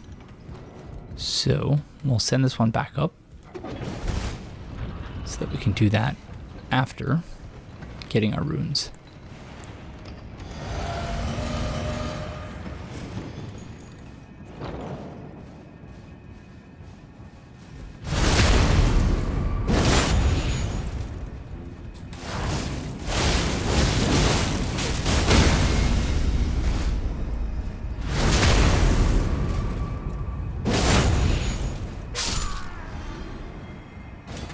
Alright, get wrecked, mate. Rune of an unsung hero. Golden remnants of the grace bestowed upon heroes who fell in the realm of shadow. Used to gain 50,000 runes. The great heroes of the war were richly blessed by the grace of the Erdtree, but were not honored in death. Okie dokie.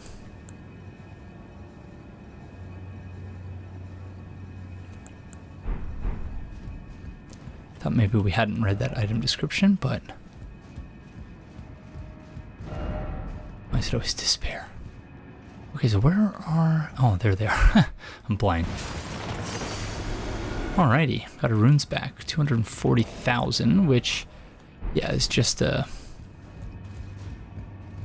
handful of runes. 30,000 runes away from leveling up, so that's why I thought it best to equip Sacrificial Twig, but now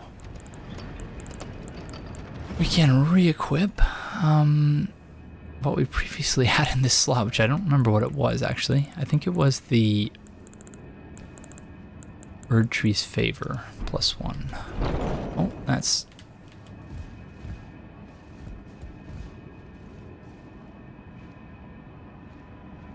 Oh, okay. So, I guess the elevator will go further up later on? It would seem that way, because that's as high as it goes, obviously, so that's not going to work as I originally imagined it would.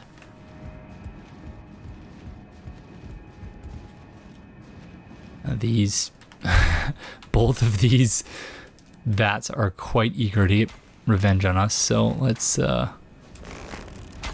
see if we can prevent that.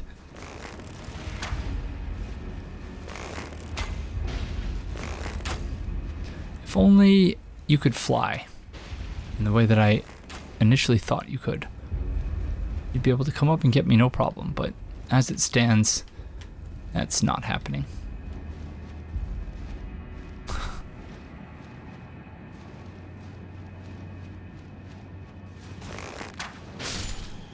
Okay, one down. I'm satisfied.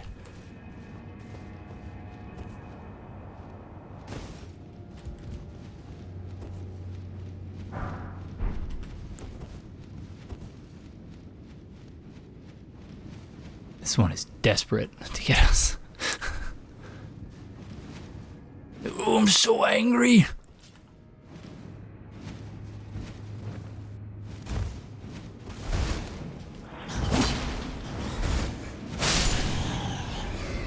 Sorry.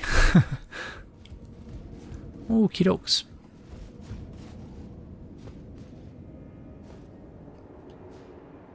Frame rate. Oh my goodness, okay. This is just getting more and more complex, isn't it? Yeah, the frame rate dipped precipitously when we looked out there initially.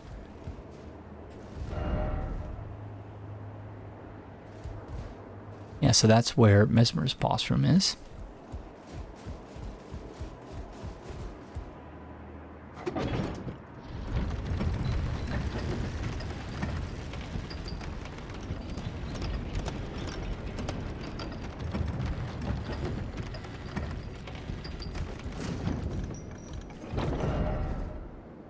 Why is it always boss?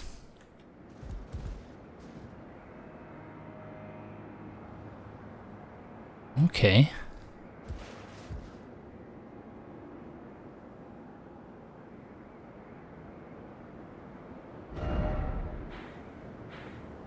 So we're seeing this thing here.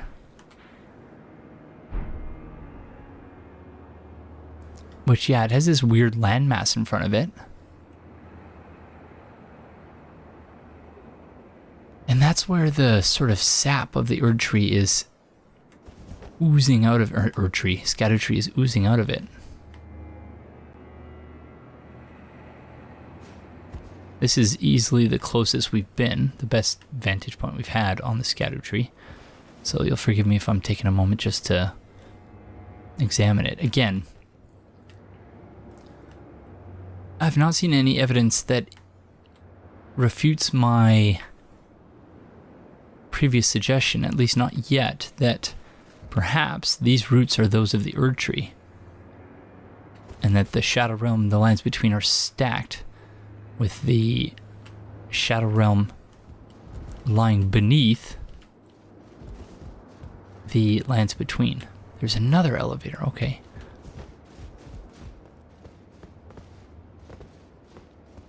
Can't open the door.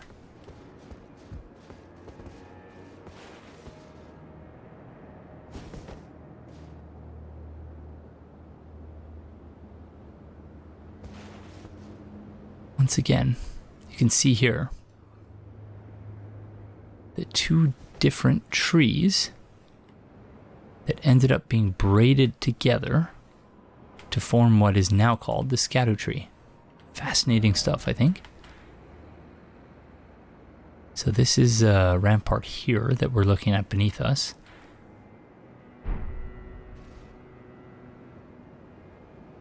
And yeah, that appears to be the way forward. I have a feeling we're going to get to a barrier of some sort that says, you know, you can't pass, and basically suggesting that we need to go do something else now before we can proceed. Just panning around, making sure that we're not missing any secrets here. Oh, it's... music has changed. And another site of grace.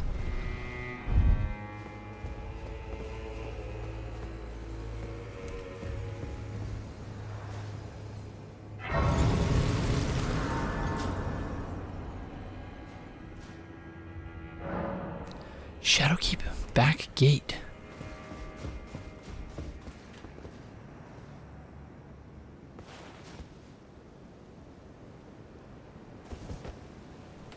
Yep. Okay, we're not going there just yet. Again, forgive me. But I want to finish the stuff that we've started in this episode before we proceed. So, let's go back to the loft again.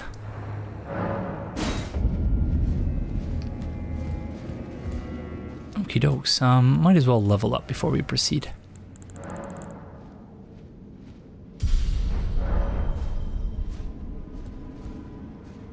Okie dokes. A little bit more FP once again.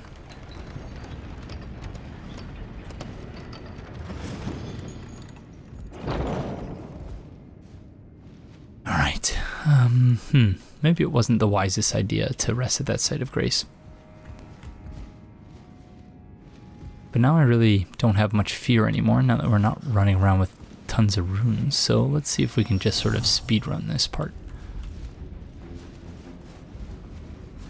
Really my biggest fear is that Fire Knight, but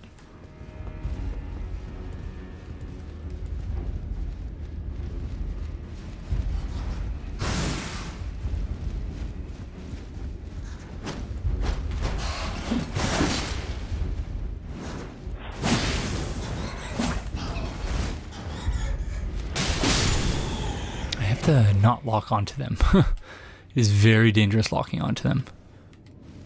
Can you jump on the roof of the elevators, I wonder?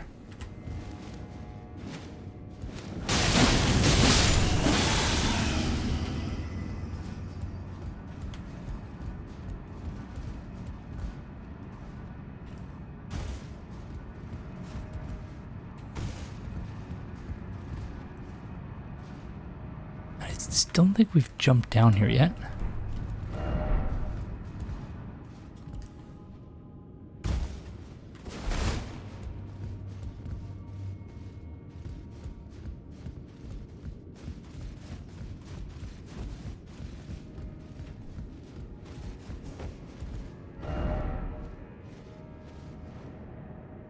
Okay.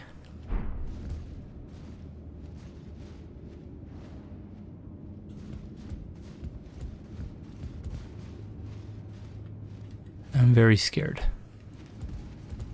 Again, I know it's not unusual for me, but... Alright.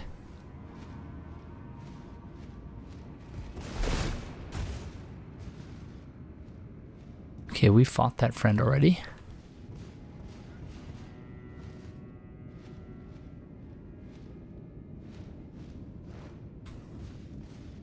Or have we? Yes, we have. Okay, I actually don't... I think the incantation ahead thing was for something, you know, the thing we already got by fighting that Fire Knight. So I actually think we're good on that front. Oh, I forgot all about you. Oh, that's bad. Okay, how do we do this now?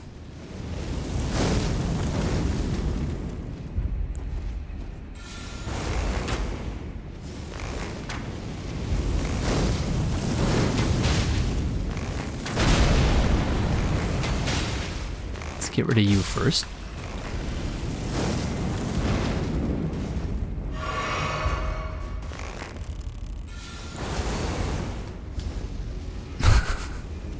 This is not good.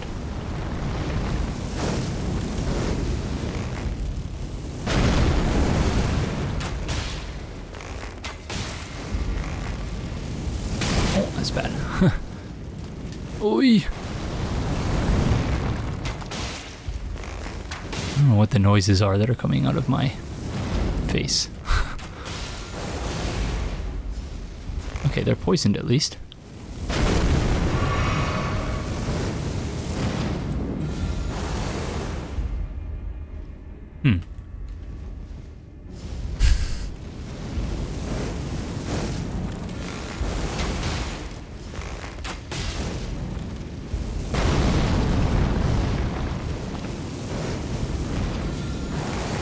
Well, that was close.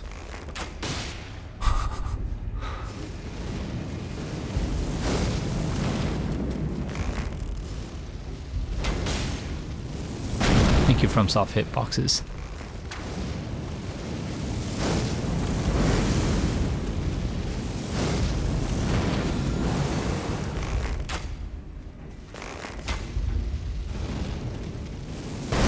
You know, usually the NPCs are the ones to exploit these hitboxes to tremendous effect, but every now and then you can use them to your own advantage. And it's glorious when that happens.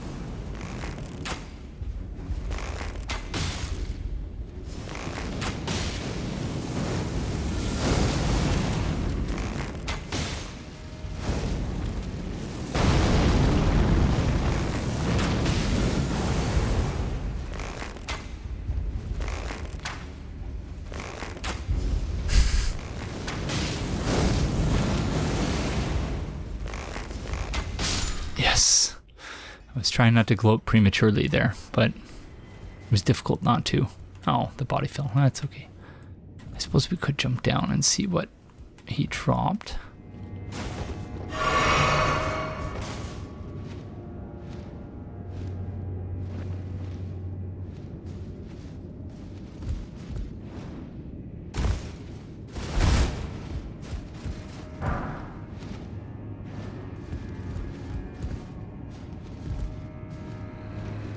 We've now partially done this area several times, and I am wondering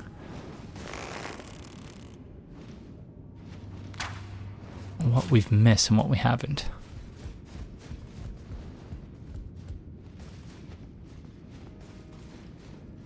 Only one way to find out. Let's just press on.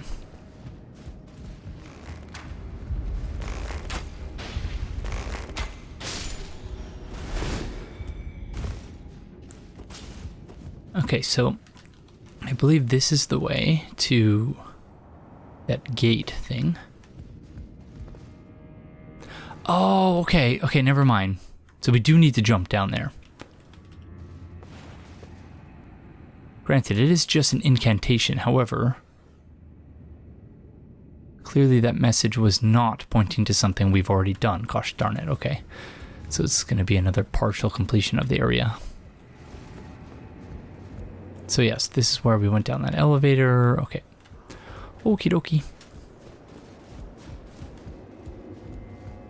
My sincerest apologies, everyone. I've said this many times already in this playthrough, but it is to play through the game in such a disjointed manner, such that, you know, I don't typically have any more than 45 minutes at a time to record, and often it's much less than that, so it can be a bit disorienting. And as a result of that, I end up sort of walking in circles and wondering, what have I done here? And missing very obvious things, so please accept my sincerest apologies for the, I guess, suboptimal manner in which I have to play through this game now.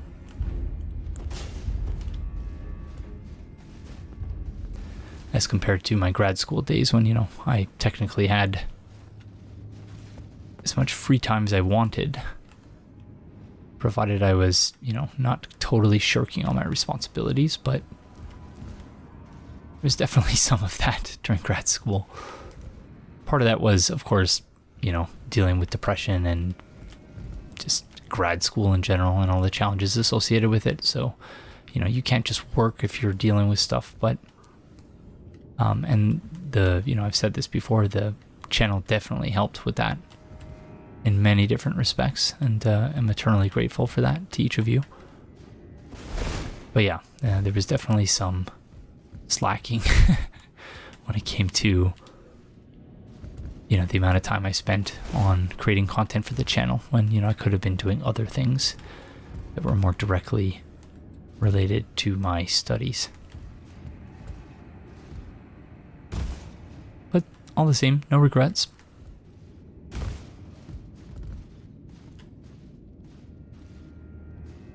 Just not a luxury I have anymore, unfortunately. And fortunately, because of course I'm very happy with where my life is at the moment. And we want to drop one of these. Hopefully our jump doesn't miss that badly. Okay. So, very difficult to line it up because it's actually not far off. So let's... Yes. Okay. Revered Spirit Ash, that's all it was. Gosh darn it. Okie dokie. Uh-oh. Oh. Yes, okay, never mind. I was going to say that's a new lever, but no, we have activated that lever previously. Have we been on this level, however?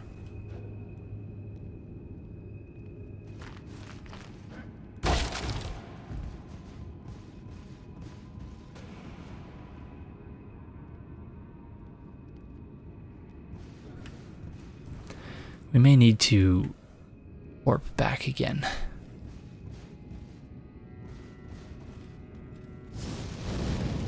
Gosh darn it.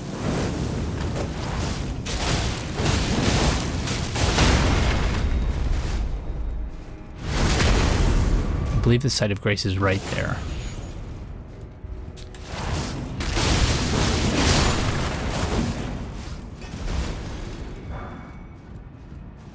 This is the one where we were speaking with Freya, I believe.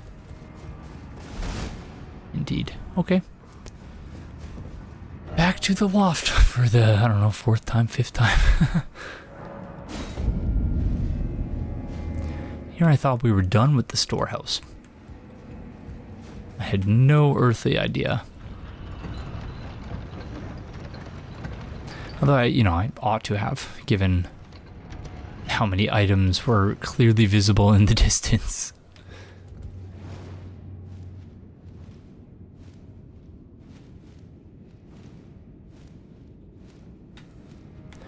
Although I'm thinking now, is that everything? It couldn't be everything because we still haven't got that item that was up high.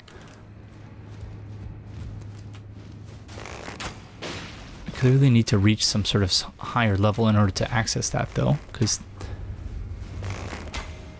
we saw a ghost of a player hopping off of an elevator seemingly to... Oh, okay. Unless they were just hopping off of the roof of the elevator. But yeah, I guess either way, the end result is the same, which is that we need to get to a higher level than we've reached up to this point.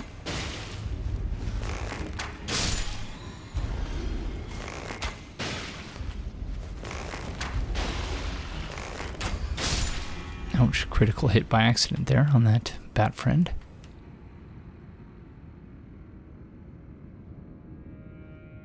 Okie dokie.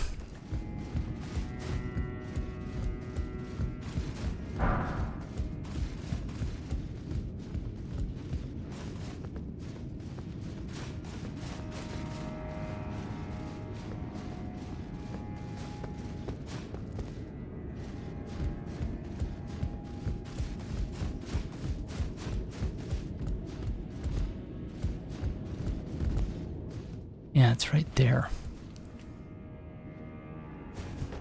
So, yeah, the person was definitely on the roof.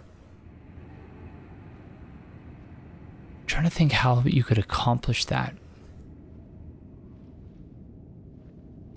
Because to get on the roof, and then if you can somehow activate the other elevator, then it would lift you. Okay, so I think that's got to be the key, but how? How do you activate the other elevator unless there's another player doing it? I suppose that's the possibility, but certainly they wouldn't do that unless there was some sort of NPC specifically programmed to perform that function, because FromSoft is, you know, say what you will about them, they do actually go out of their way to ensure that once, you know, the servers for the game are shut down, that there are still, at least for the most part, I'm sure there are examples in which they maybe weren't thinking about how certain achievements were reached and whatnot, but yeah, I think for the most part they've been pretty good about ensuring that once the servers get pulled down, their game is still beatable, and like the players aren't missing anything truly significant. Okay, how do we want to handle this time? Do we want to just try and parry them? I have a feeling we're gonna die here.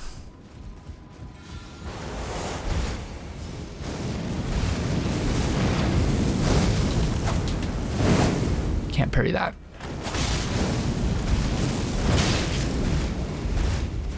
This is bad. I'm dead. Oh, wow, that's amazing. I didn't die there.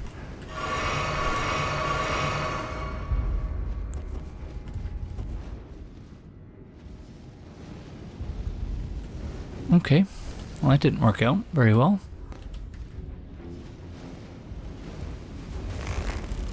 Now I'm gonna go pick on these bats, because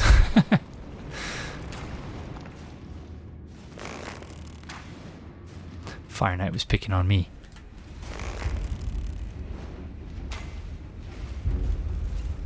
Okay, is the Fire Knight coming now? Oh, that was quick.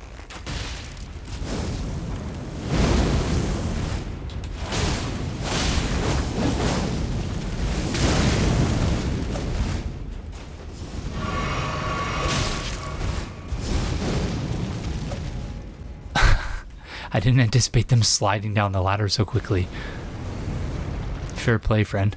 Oh, you're floating there. You're floating. How is that fair? Yep. Works for me, though. Okay. So now, what are they going to do?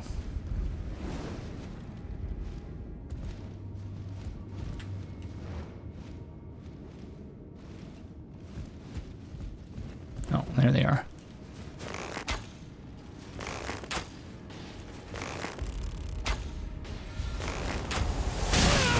That's bad.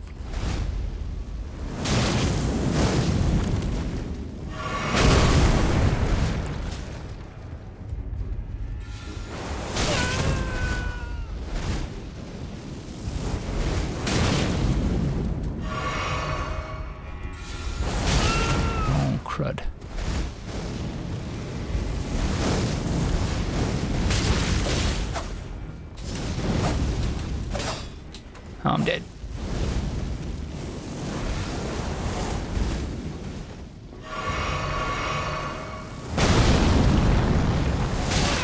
Darn it.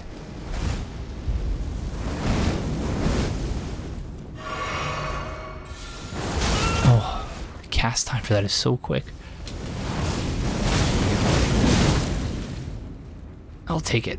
I will take it. Okay. Whew. That was dicey, to say the least. And the hilarious thing is I don't actually think there's really all that much left for us to do here, because I suspect this is just the pathway to that other location that we've already unlocked. So this whole thing may have been a giant waste of time.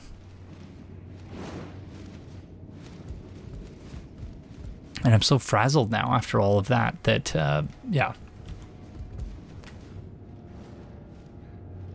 Although, again, I keep coming back to that one item. This one.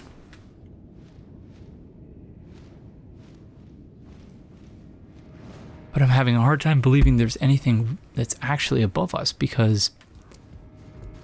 like, these are the rafters, right? You can see a patch of light up there.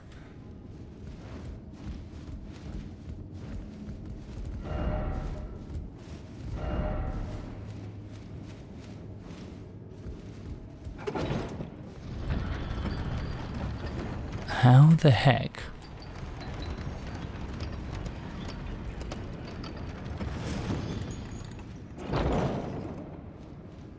Did we get on the roof of that thing? And then activate it.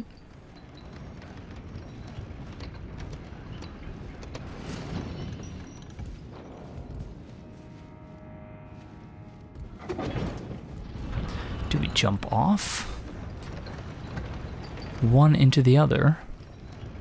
That has to be it. Okay. I have a feeling we're gonna die. Okay, let's try.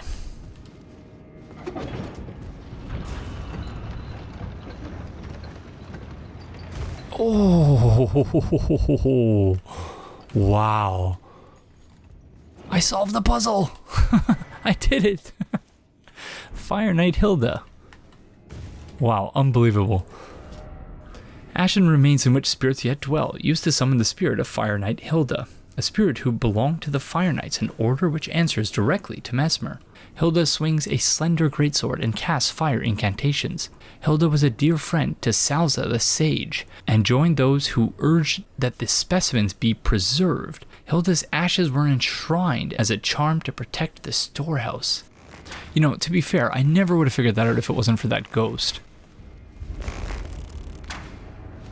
So, shout out to that ghost and the online mechanics.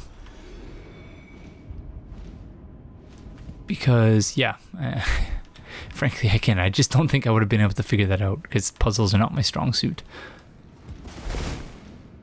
But yeah, I will certainly take it. Now, where did we leave off? I believe it was the Church District entrance, or was it? Oh, I guess let's go back to the back section, Site of Grace, and then go backwards from there.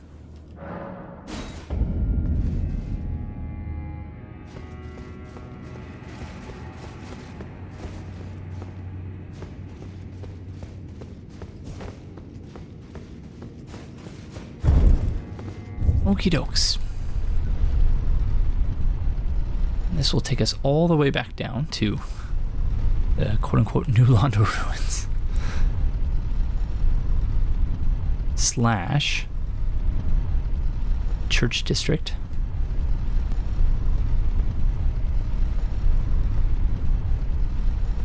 Regrets getting his steps in.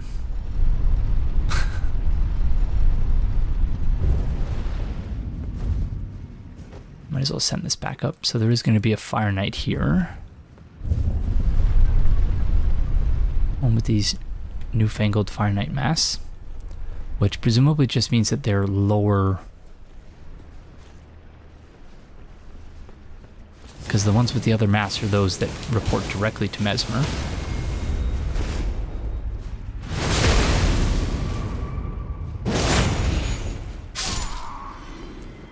These appear to be more sort of rank and file Fire Knights. Okay, yeah, so that item, I was wondering why I didn't grab that item, but yeah, I suspect we'll have to drain the place first, although I suppose we could test it now. Let's just go for it. Whoop.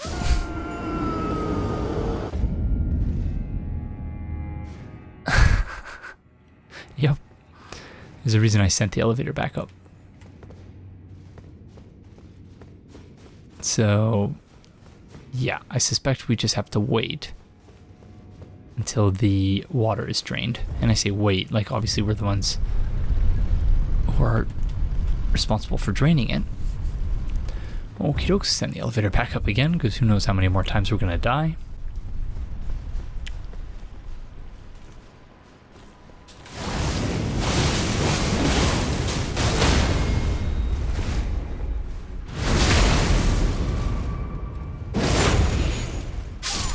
It makes sense that those would be the rank and file Fire Knights, given I don't believe the other Fire Knights were...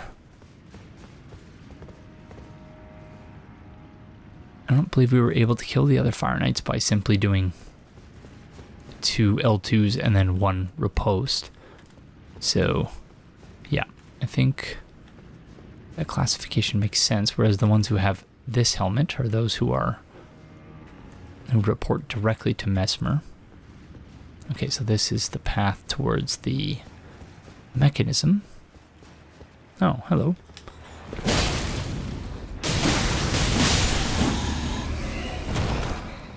To drain the water.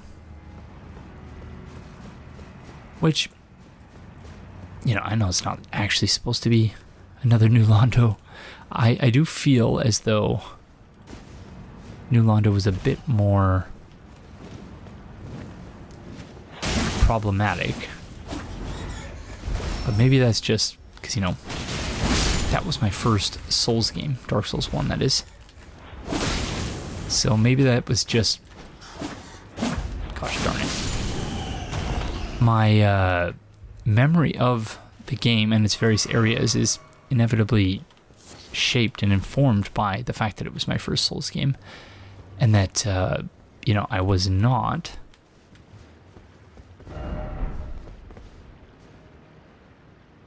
adequately equipped, at that time anyway, to deal with many of its mechanics, which is, you know, because used to games where the developers held your hand a little bit more, whereas obviously FromSoft games, they, you know, even though in Elden Ring there are a lot more ways in which the developers make it easier for new players, and I'm not saying it's a bad thing that new players have things a bit easier in this game than they did in Dark Souls, but in, you know, I guess you could argue in some ways they actually have it harder, because the DLC for Dark Souls 1 was certainly not as difficult as this DLC is, but...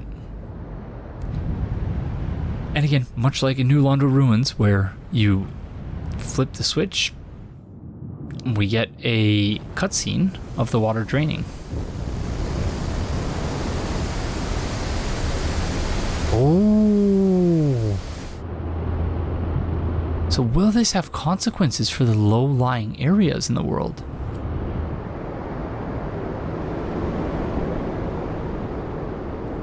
Because there are all those low-lying areas we have not yet explored, namely those under the... I'm just laughing because, again, this is just so totally reminiscent of New Londo Ruins. The vibe of the area and everything.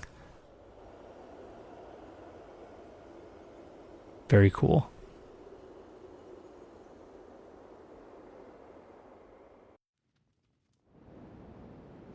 But yeah. I'm just talking a load of nonsense, or was it the...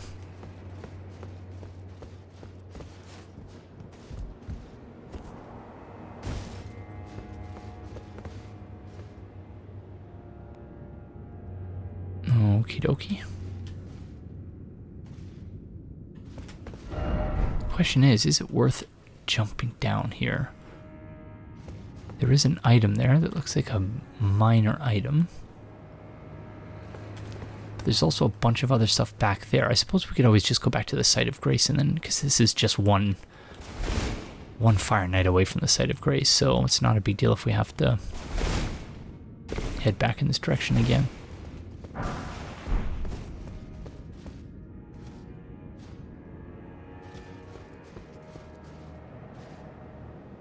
Just waiting for the Dark Race to pop out.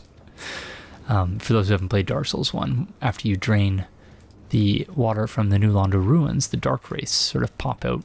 And then they'll pop out. They were the part of the reason why, well-pickled turtleneck, they were part of the reason why the New Londo ruins were flooded. In addition to wanting to seal off the abyss, it was also the Dark Race. But turtleneck meat that has been thoroughly pickled in a bitter solution temporarily grants large boost to stamina recovery speed. The effects of the Forager Brood's pickled delights are enhanced by the fermentation or rotting of the ingredients. Though this results in a pungent odor, some come to find the aroma irresistible. So I think that's the same item description for just the basic pickled stuff.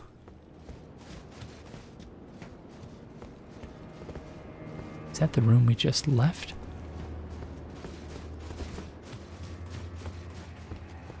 It is, okay. Okay, let's have a rest at the Site of Grace.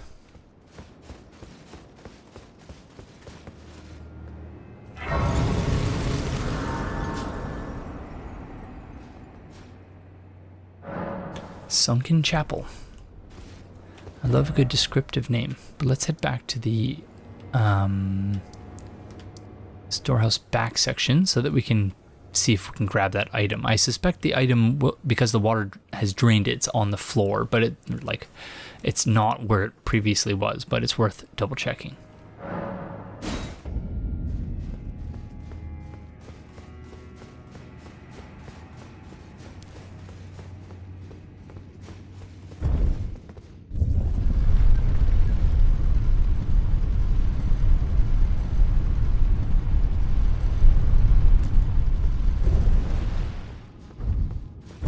So somewhere in the area is going to be a very angry aquatic monster of some description.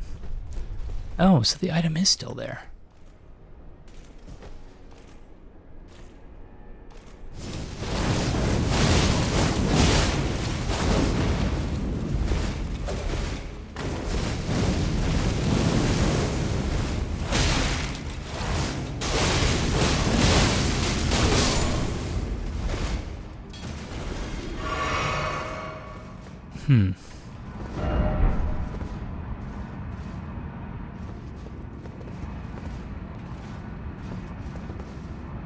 Gosh darn it.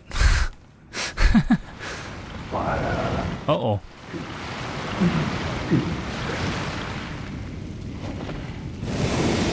That's not good.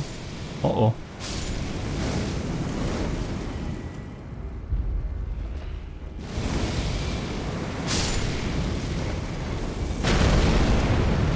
Okay. So are these the residents of the church district? Oh, this one has a fair bit more HP than those other ones.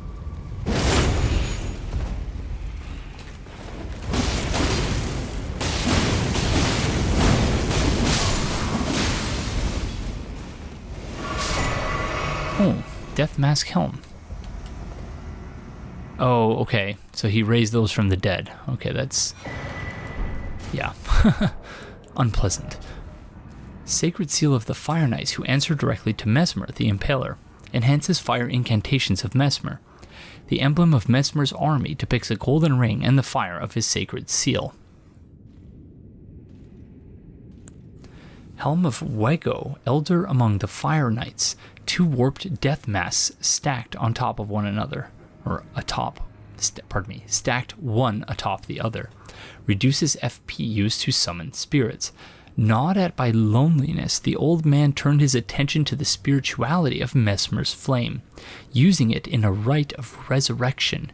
Yet the soulless bodies he brought to life were no comfort to poor Wego. Okie dokie. it's another headless statue of Marika. So presumably that is Scadutree fragment.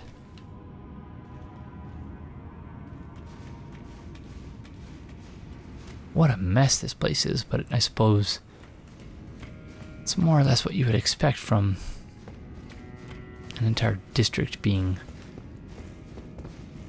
trapped under tons of water.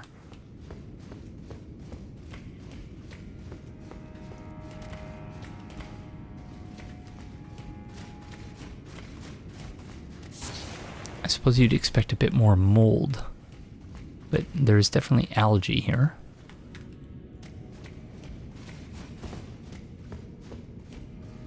And yeah, some sort of mangled tree.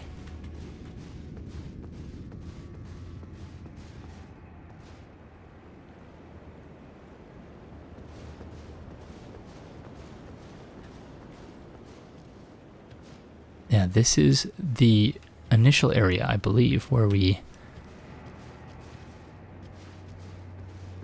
were spooked initially by that aquatic monstrosity. There's the site of grace. It's a bit disorienting, this area. So we've not drained all of the water. So I do wonder whether the monster retreated into the deeper water, or if we're about to happen upon them in a state of agitation because, yeah, they're not able to get... Oh my goodness. Oh my goodness. Oh my god. I should have known. I should have known. Of course. Of course it's the tree spirit. But yes, state of agitation. Makes sense.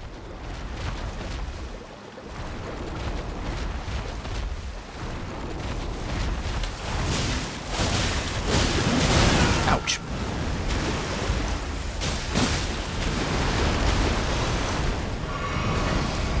And of course, I don't think bleed is going to work on this thing. Oh, it did. Okay, never mind.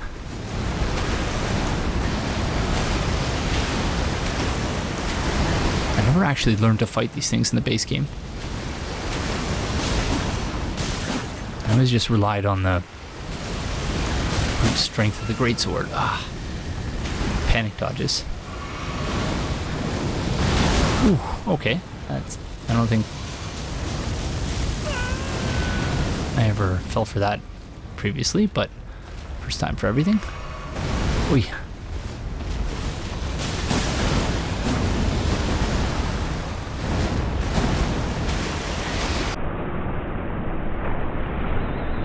Oh, that was weird.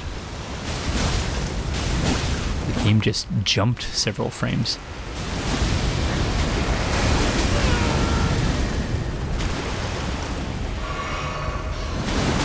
I knew that was coming. Dodged way too early though.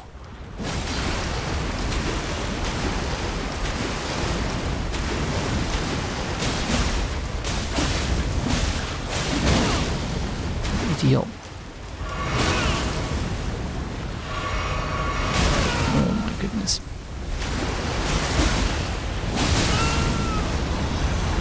This is not going well.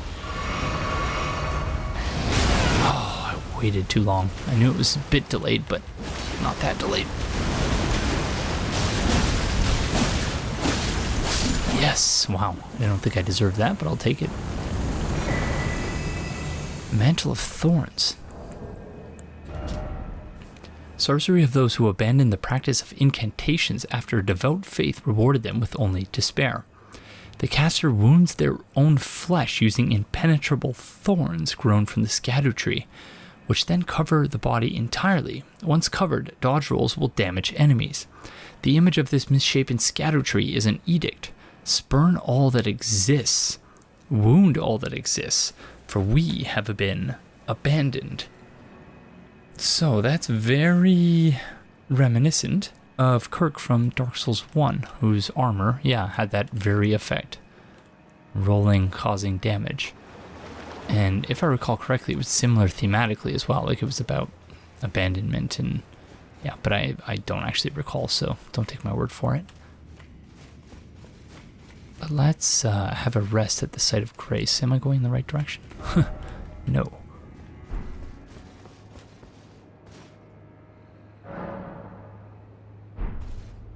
Okie dokie.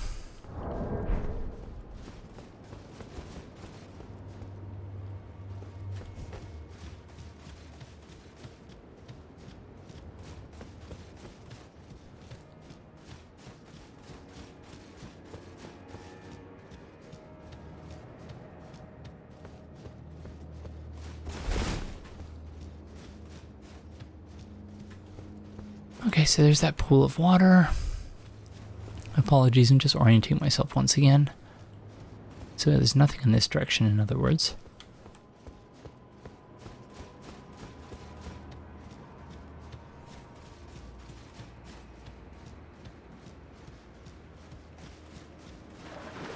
Don't tell me.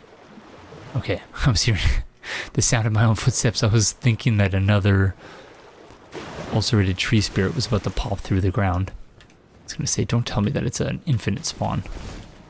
That would be dreadful.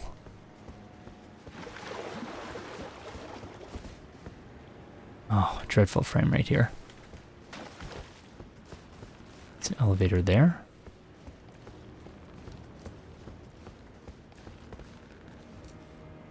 There's a crab. Bunch of crabs.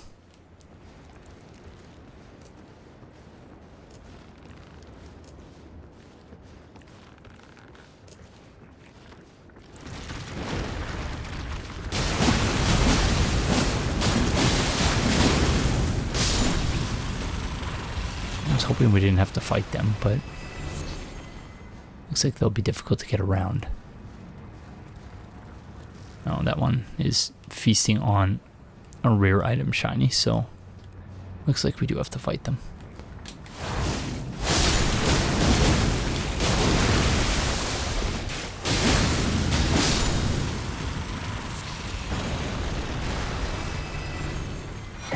Shadow Rune level 5. I'm sorry for murdering your parent friends. My bad, I'm sorry. Alright.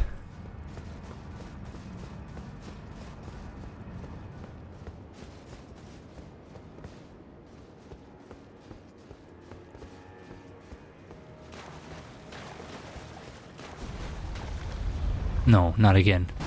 Oh my goodness. Okay, they're just all over the place.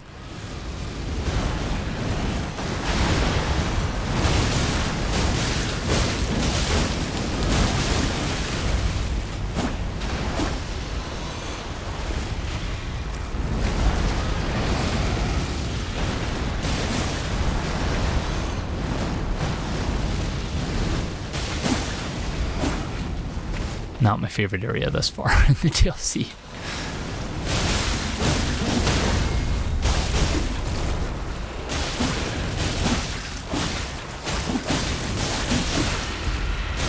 I'm gonna be out of stamina. Oh, dreadful stamina management.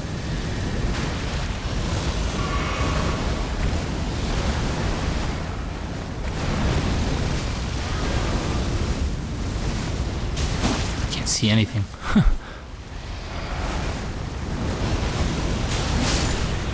Okay, that wasn't so bad. Iris of Occultation, so we got another one. Yeah, so now we have 2 of them, okay.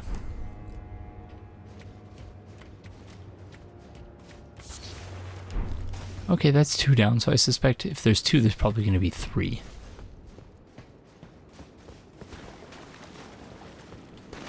This is not the easiest area to navigate. I've complained about this before, but some areas just being sort of wide open spaces and everything more or less looking the same, so it's difficult to sort of know where you're supposed to go. But maybe that's just me. Entirely possible that that's more a me problem, or what is it the kids say these days? It's a skill issue, as opposed to an issue with the design of the area.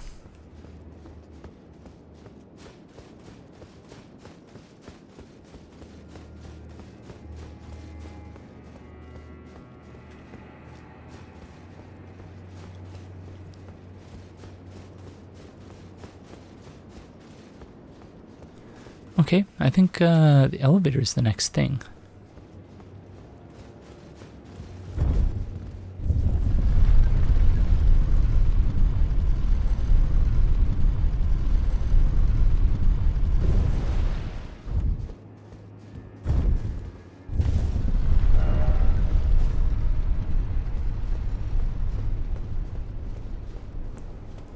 So this is the beginning of the area then.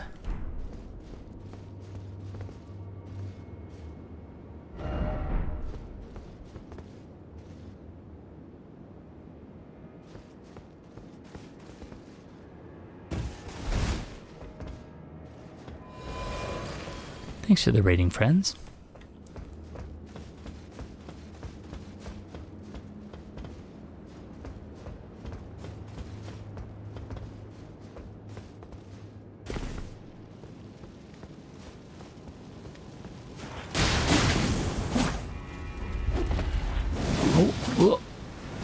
Oh, dodged right in time.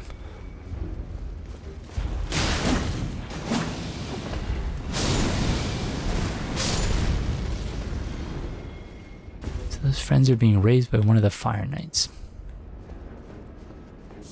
Sorry, crap friends. You didn't deserve to get caught in the middle of that. Okay, I see an item there, so clearly we've missed some stuff.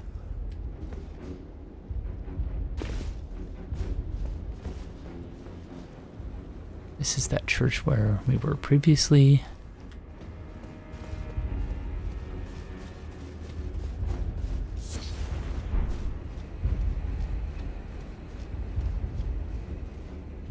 Interesting that there are boats here. Though, is that the same sigil? Oh, of course. That's annoying. The way... It's too dark to say for sure. It looks like those are different markings. I was wondering whether that was the same sigil that we've been seeing, but no, it looks different.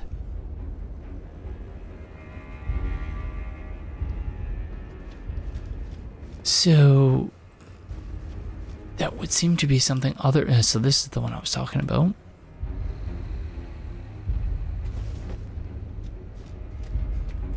But there's some different imagery around. Okay, I presumed that we were going to be, and you know, again, that maybe this is just a me problem, because I was thinking about this in terms of the New Londo ruins, in which we actually ended up descending into the abyss. I'm definitely missing something because I'm not sure where to go from here now.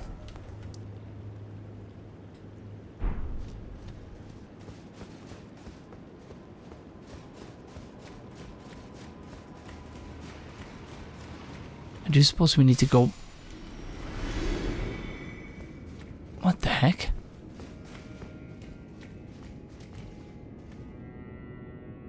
So were they raised because that friend is like, okay, that's confusing. So they all just died. So that friend we got the mask from, what was his name? Wago. Wago is the one who's responsible for raising them, but he's dead. This is a single spawn. But the game still raises them. Okay, so this is where we're supposed to go. The game still raises them from the dead, and yet...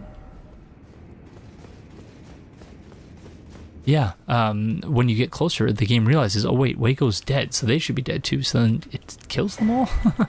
Kind of strange. Battlefield Priest Cookbook. A record of crafting techniques left by the devout battlefield priests. These keepers of the faith fought bitterly to spread their gospel in the realm of shadow, where there was no Erdtree to gaze upon. Acquire the knowledge to craft the following: golden grease drawstring, golden grease. Okay.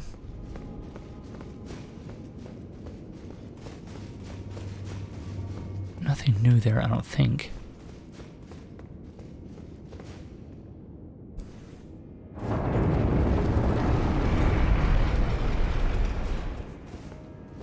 Another elevator, of course. Algae all over the walls here. do still have to go back to get that Scadutree fragment.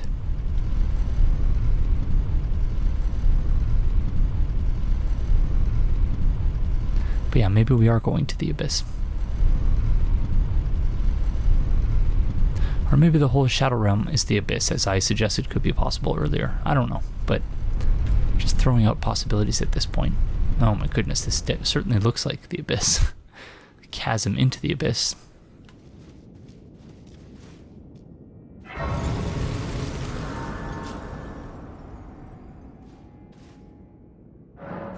Tree Worship Passage.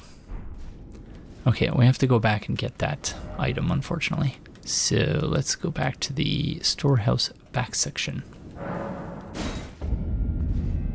Alright, just spending all of our time riding elevators in this episode. And the city is great, and the city is grand. There are lots of tall buildings on a little piece of land, and we live way up on the 52nd floor. This is what we do when we go outdoors. We take the elevator up, take the elevator down, take the elevator up, take the elevator down, take the elevator up, take the elevator down, and you spin around.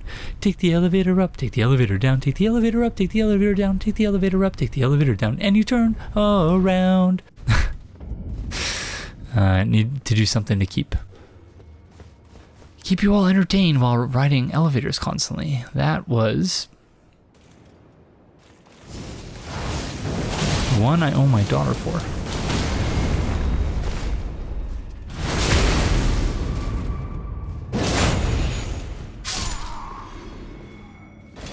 I don't know if it's actually written and performed by Miss Rachel and her husband, but yeah. YouTube channel, educational kids content called Miss Rachel. That's where that came from. Yes. I knew it was a Scadutree fragment, which, you know, I guess it's good to have in case we need it, but yeah, all the same. Okay, yeah, I'm not sure where to go next now. So that's the back gate. Church district entrance, so Tree Worship Passage. So that's leading this way. And then we also have to go here.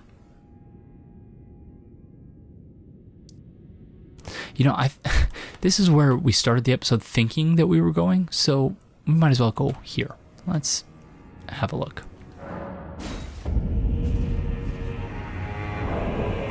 Again, just dreadful frame rate. I don't understand how that happens.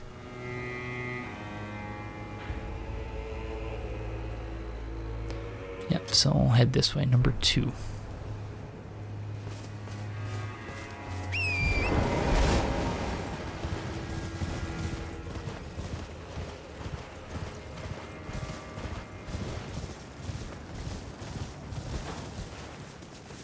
Okay, so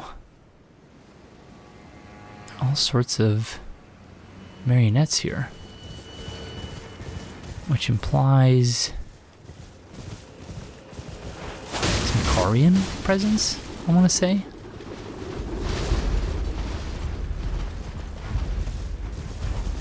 Could be wrong about that. Wow, there are quite a few of them.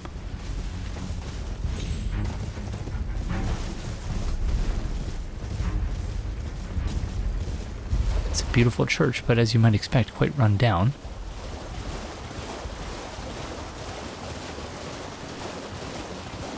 So let's do a survey of the exterior first.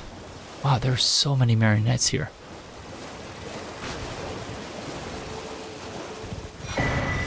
Greater Potentate's Cookbook, page 4. Ah, there's a... Those Starlight Shards or a Great Rune? I think it's Starlight Shards. It's been a while. Starlight Shards. I was hoping for a Great Rune, but I am not above Starlight Shards. Certainly not now that I'm so reliant on FP.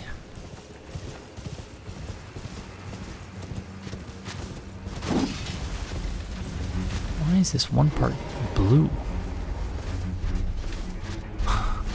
I guess just a remnant of the lighting engine.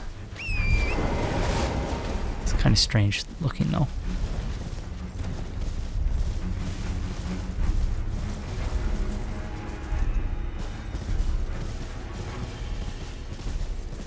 Marionettes are like, I'm even more angry that he's ignoring us. What does he think this is?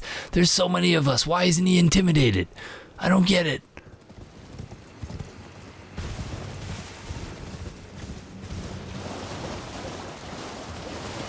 Okay, a bunch of turtle friends here. Oh.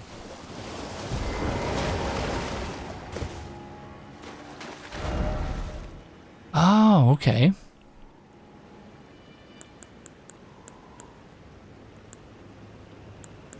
So these are quite a bit easier to access than in the main game. I actually don't know which one I would take. I suppose if I'm going to try Rolana's weapon, I don't know how likely I am to try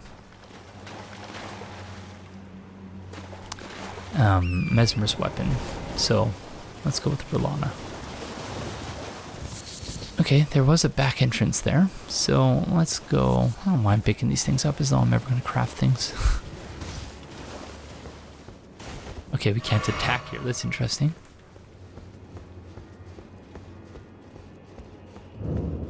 Cathedral of Manus Metyr.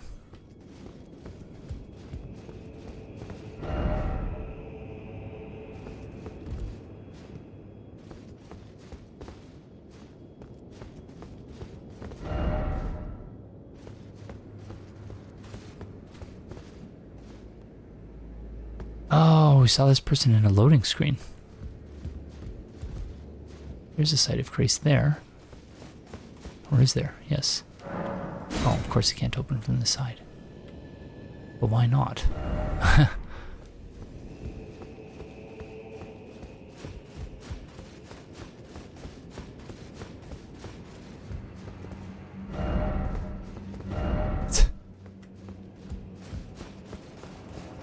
Okay, I think we made a mistake coming in the back, but...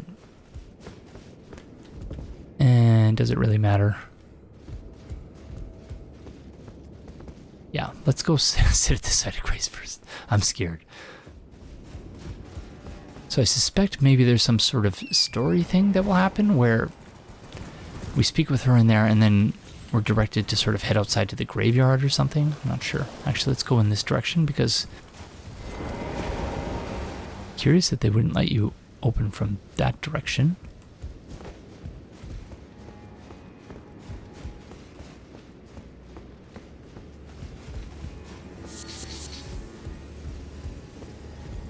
Weird.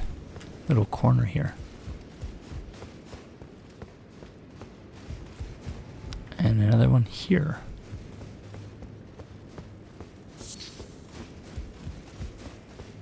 Is this supposed to be the Roundtable Hold of the Realm of Shadow or something? Let's have a rest.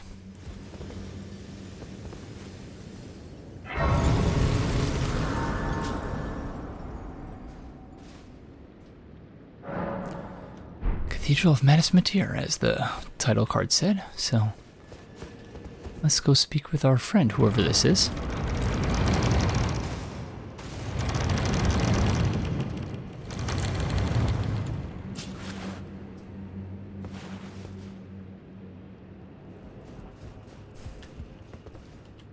Hello, Your Grace, I think. Well, we don't often receive visitors. I am Ymir. Welcome to Manus Metyr. It is a pleasure to have you. In lands so forsaken as these, chance encounters are precious indeed. Seeing that we have convened here on this day, allow me to mark the occasion with a modest offering. Hole-laden necklace and ruins map.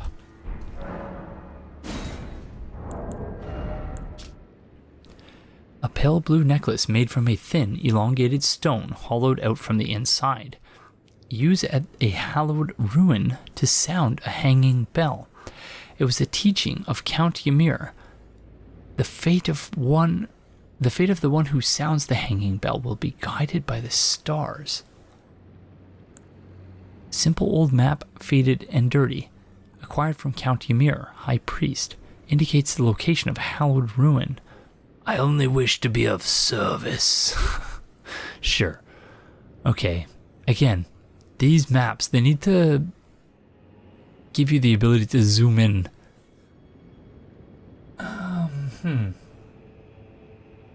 What the heck are we supposed to be looking at here?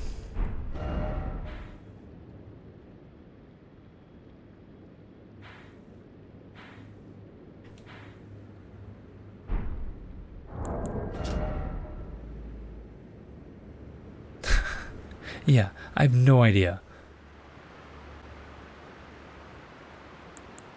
I'm realizing we didn't look at this hefty magic pot, but I doubt there's any lore for it.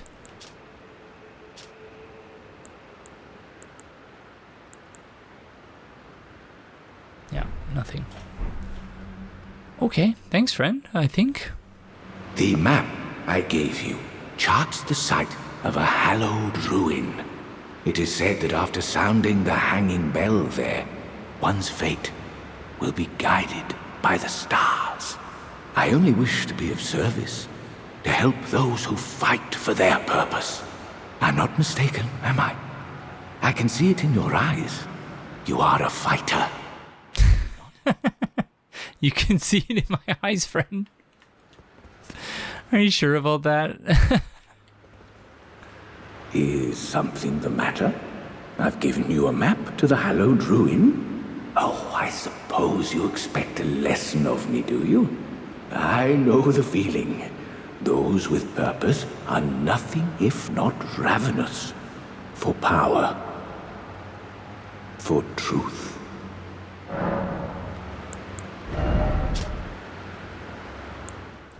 Okie dokes. These all look familiar. Karian Retaliation. I don't know if this one is... This one might be new. This was the Karian royal family's secret means to prepare against the disloyalty of the Academy. The Moon and Stars would one day go their separate ways. Sorcery of a preceptor who served the Karian royal family, used to conceal oneself in a glintstone haze, reappearing after a few seconds have passed. Directional inputs determine where one will reappear. The curator of the study hall was such a master that this sorcery that it now bears her name. Right, I don't think these are new, but I don't know if we read this one previously, so that's cool. Presumably, yeah, the study hall. So that was that sorcerer that was really annoying to us. Yeah, warping all over the place. So it's interesting that you can actually use that yourself, but... I am a glintstone sorcerer. We study the stars and examine the life therein. Are you familiar with our findings? Long ago, we began as stardust, born of a great rupture far across the skies. We too are children of the greater will. Is that not divine? Is that not sublime? And yet, none can fathom its implications. Its utter brilliance. Okay, that's interesting. A few people, so, I agree with the whole we're stardust thing. I don't necessarily agree with the notion that there's a will directing it all, but again, that could be just down to my own interpretation of the meaning of greater will, because if I recall correctly, several people in the comments of my video essay argued that the greater will is more of a way of referring to the sort of things that together constitute the laws of nature, and that there's not necessarily any agency or intentionality behind the greater will, that it's more of it's not so much an interventionist deity, even though I believe there is a lot of evidence in the game to suggest that it was an interventionist deity, but that, it's more just, the collective laws of nature, the greater will. So that would be consistent with what this friend is suggesting, but yeah. Oh yes, do mind your feet around the church. You wouldn't want to hurt the little boy. Okay. Little boy.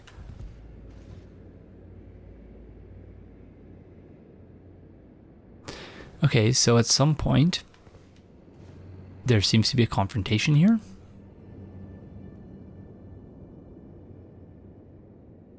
Again, just dreadful frame rate. I don't know, like, how did that happen? I know I've been complaining about that a lot, but yeah, it just really breaks the immersion, in my opinion, anyway. Okay, so where's this little boy? Am I correct in assuming we're supposed to come out here and find something?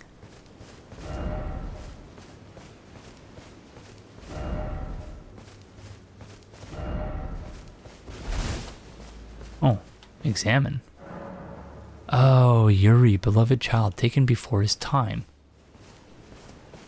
So Yuri is the name of the child that he's referring to. But now that he's mentioned the child, we'll probably see the child in the church, maybe?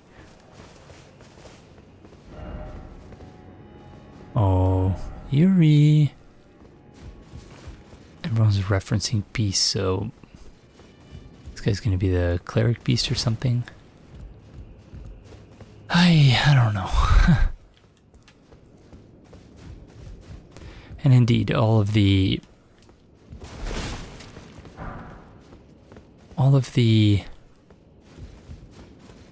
marionettes outside, I suggested that it indicated some Karian presence, and Ymir, what was his name? Whoever that friend's name is on the throne appears to have been a member of either the Karian royalty or the Academy of Lucaria, but he, of course he has an item description that references the split of the two, so if nothing else, he's a glintstone sorcerer. You know what? Let's go check out the tree worship passage.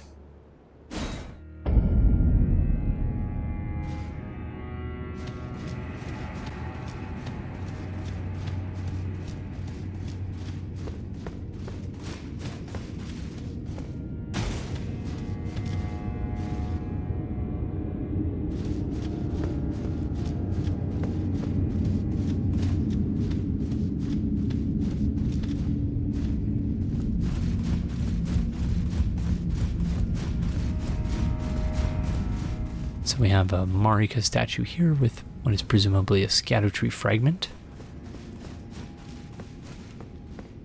Oh, Iris of Race, never mind. So, yeah, we only have one of those now, because obviously we used one of them on Quilline. Site of Grace. And Marika's rune, very nice.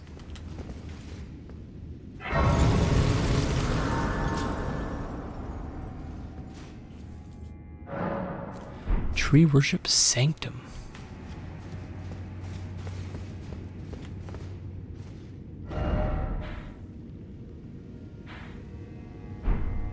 Okay, very interesting. Okay, so I thought we were going here. Apparently not. So how the heck do we get there, I wonder?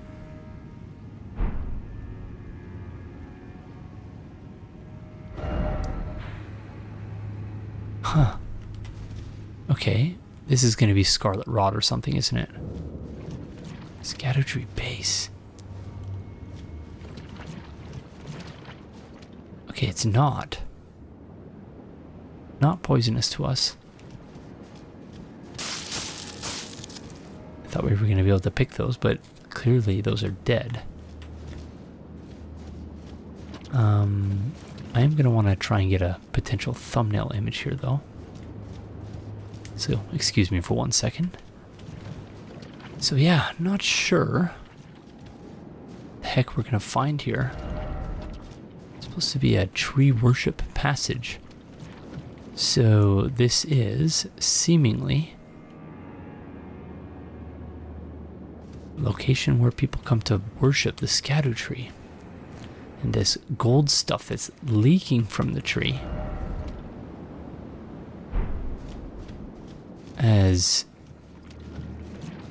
flooded this entire area.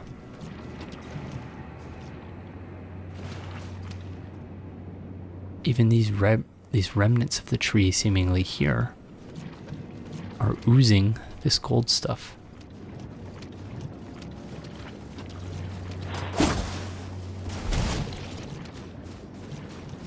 Fascinating.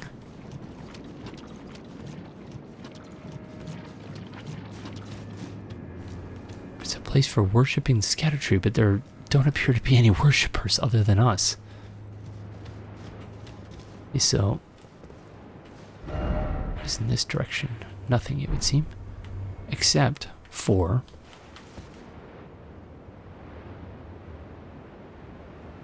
this first part of the Scadutree.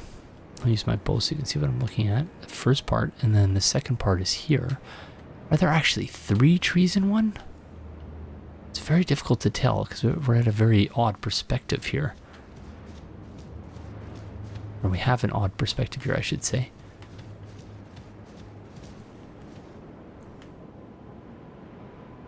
It's like a smoke being emanating from the tree as well. I'm not sure I understand any of this.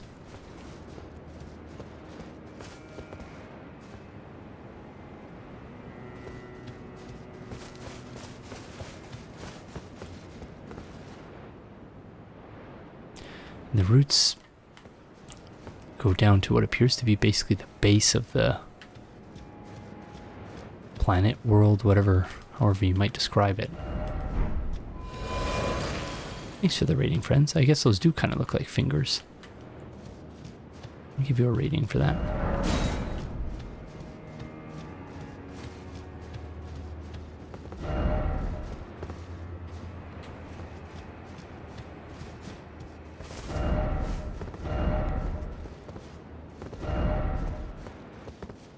Yeah, so that visual tree assessment I said we would do as we got closer to the Scadutree, I don't even know where to start.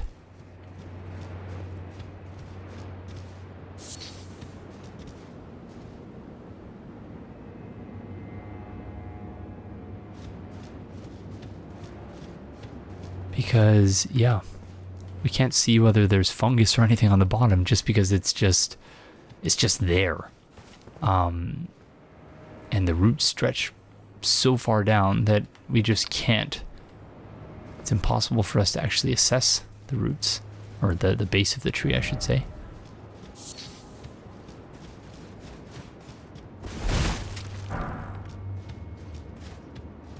Okay, yeah, that was unexpected. An unexpectedly barren location, but an intriguing one all the same. I have to imagine we're going to come back here eventually, for one reason or another. Still no enemy. Wow, okay, yeah, that is very interesting stuff. Oh, okay. Okay, oh my goodness. Okay.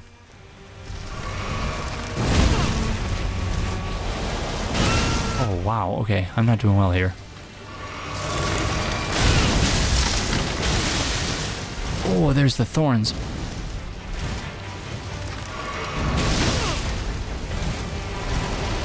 Okay, I clearly walked around the boss fight. Oh my goodness, the camera is dreadful.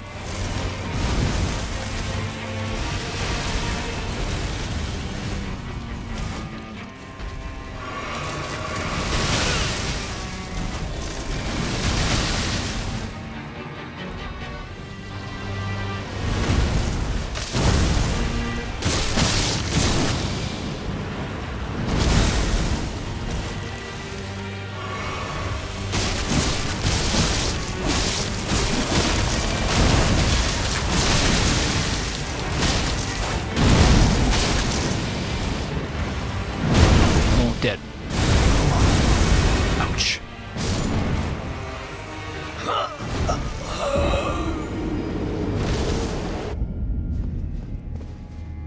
Okay, well that was unexpected. We are going to need to grab our runes, because we have almost a full level up of runes there. Oh my gosh, all the bloodstains. So let's grab our runes and see if we can safely save quit.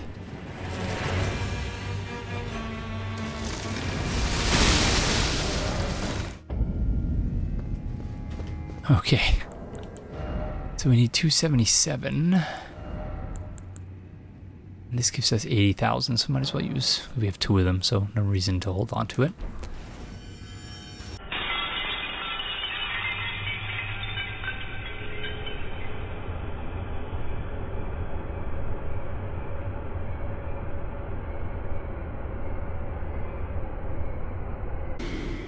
And that was cool.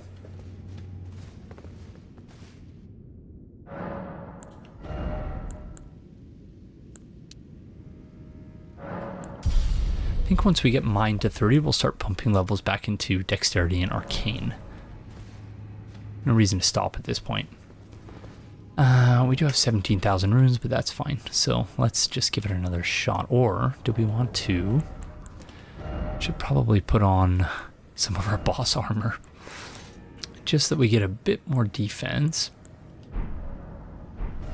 Okie dokie.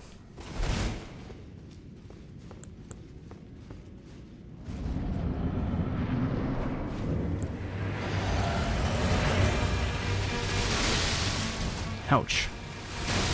Ouch. Brutal.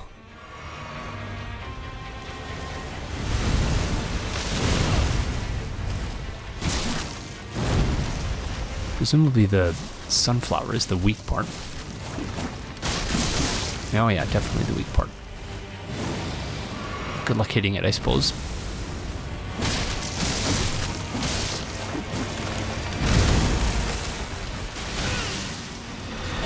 Oh, I'm dead. Oh, that's bad. Second phase, presumably.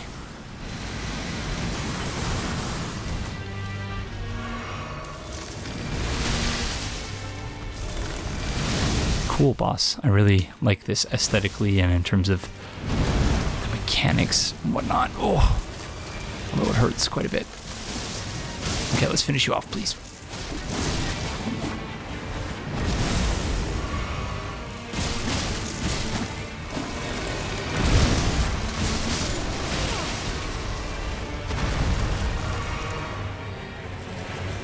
Oh, what the heck?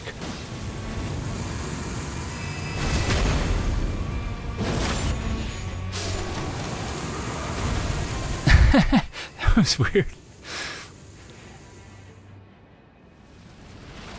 Oh, oh, oh, oh, oh. Okay, it's angry now. That was very strange. I felt like that was a bit too easy. Oh, okay. So it's just gonna be, it's a gauntlet boss fight, essentially.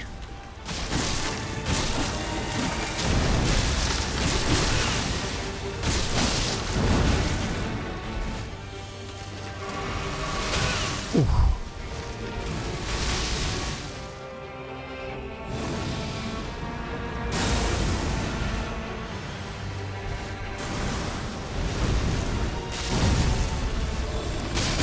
Oh, I rolled 120 times there.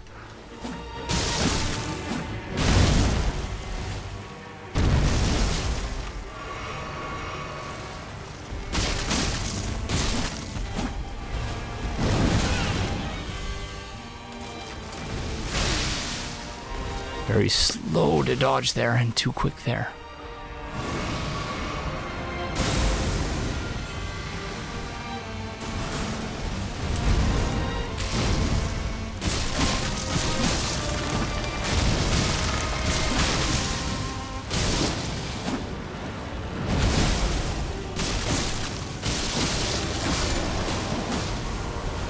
Okay, what now?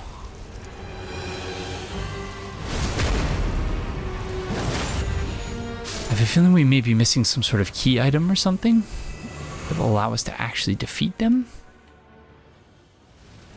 Yeah, it has to be. They're like functionally immortal, it seems. Oh, uh-oh.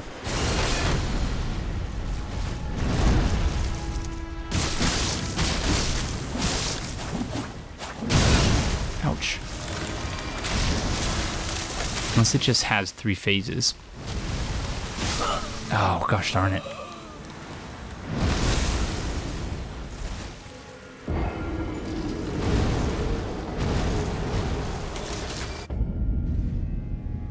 Okay, you know, I feel like the music changed there right at the end.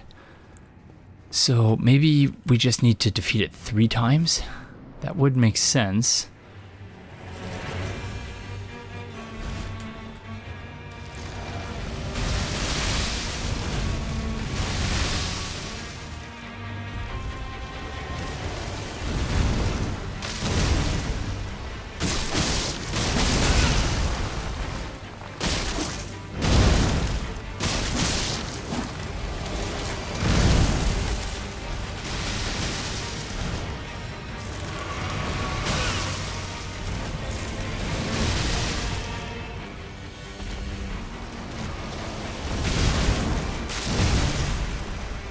Way too focused on picking up my runes there. I shouldn't have even bothered. There's only 17,000 of them. Oh.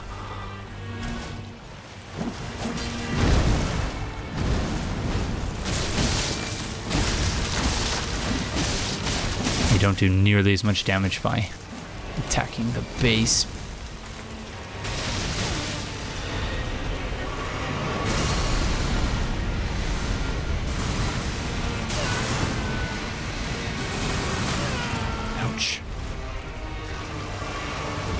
Yeah, we're not doing nearly as well as the previous attempt.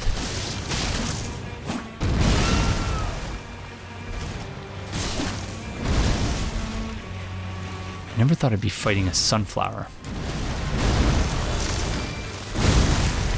It is pretty cool though, despite the fact that it's kicking my rear end.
Okay, is this about mercy or something? Like, am I doing something wrong by going for the critical attack? I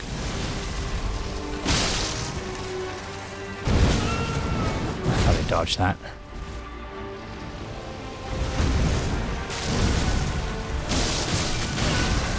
Maybe you're just supposed to have mercy on it, and then the boss fight ends.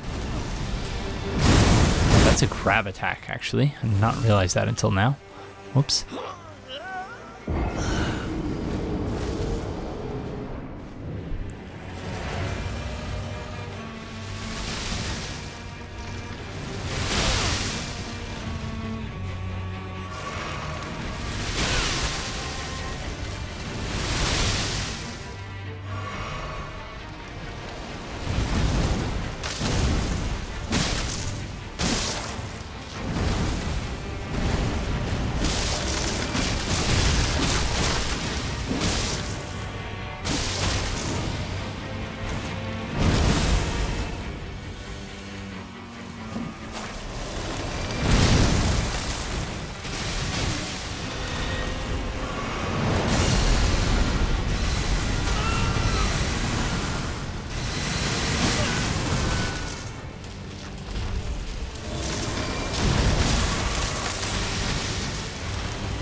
not good.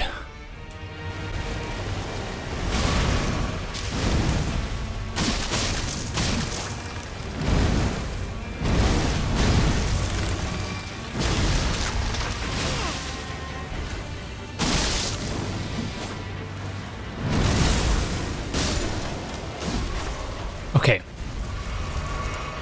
I assume they're just gonna pop back up and get more HP, or no? Okay. Okay, so I was wrong about that being a test. Not that I'm surprised. Oh. Dreadful timing on that.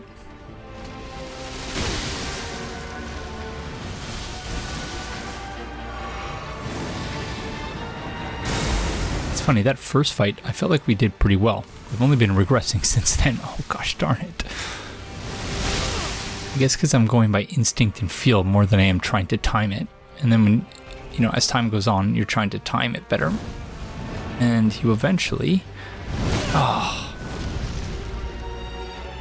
just sort of like a curve.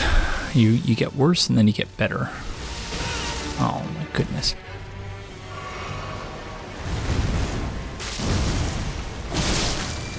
That's the one attack I want.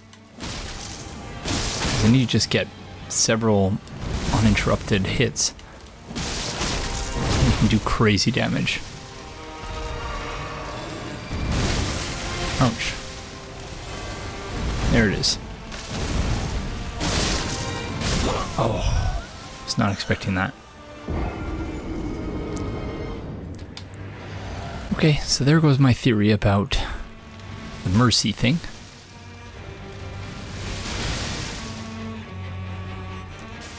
So my next theory is we have to defeat them 3 times.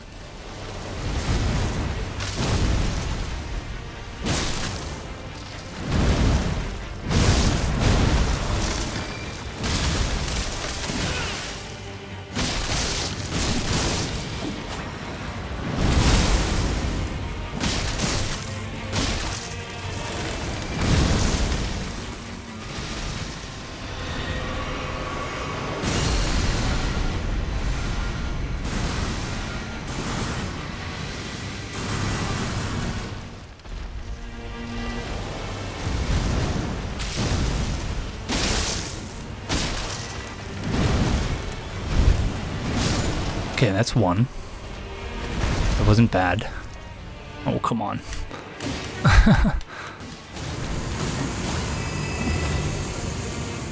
I was trapped there. Hardly seems fair. Okay. Oh. Missed opportunity there. How did I not dodge that? What the...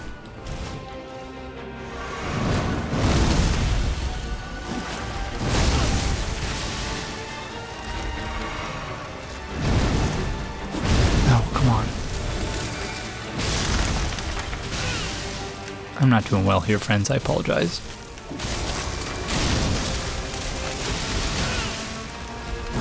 Dead.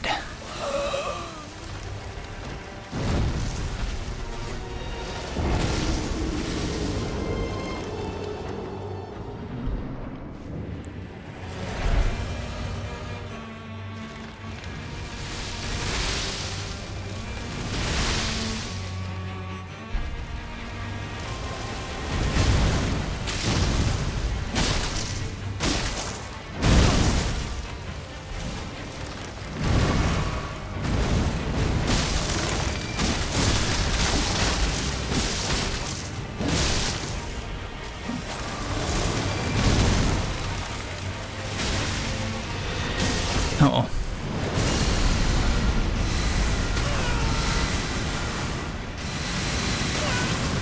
Could not see where they were coming from, so I suppose that's the disadvantage of being beneath them. Oh, crud. Missed opportunity. And again.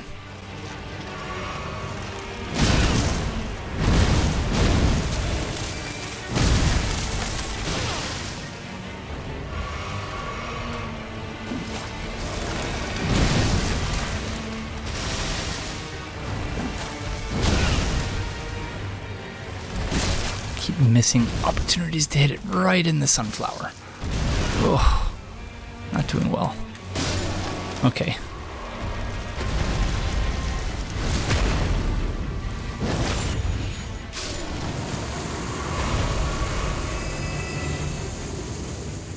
I only have 6 flasks left, so I don't think this is not going to be the successful attempt, I don't think. Oh, what the?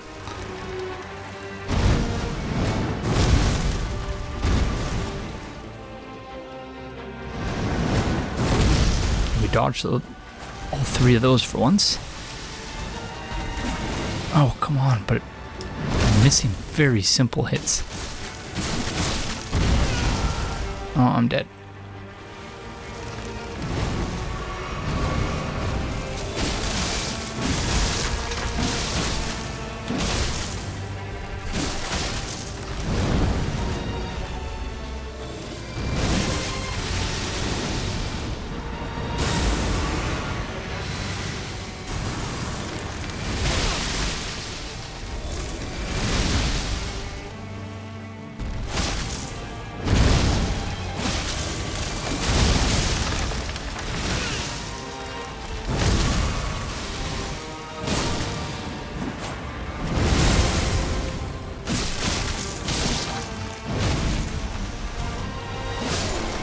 Alright, that's 2. We're using up way too many flasks in the first 2 phases, though. Because now we have to be perfect.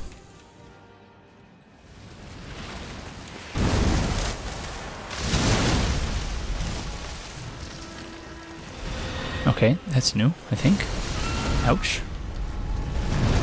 That hurts.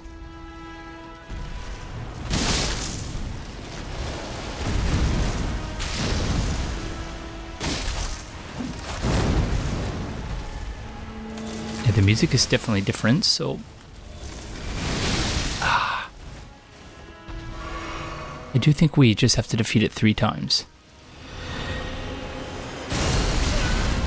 Okay, I'm not sure how to dodge that other than to just get the timing, right?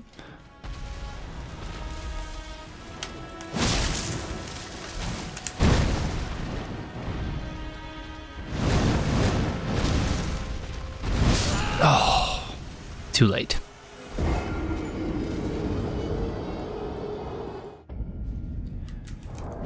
Alright, this time, let's use one of our 4 rune arcs.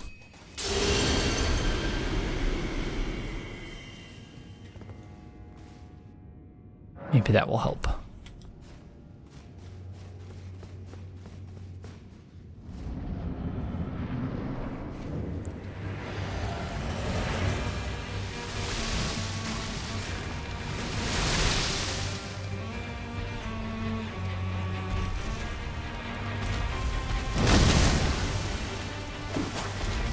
No, my goodness, not a good start. Let's start again. Yeah, this is the problem when I use a rune arc. There's too much pressure and then I don't want to lose it, so I just end up save quitting, and yeah, obviously it's less than ideal. What the? Okay, that was weird.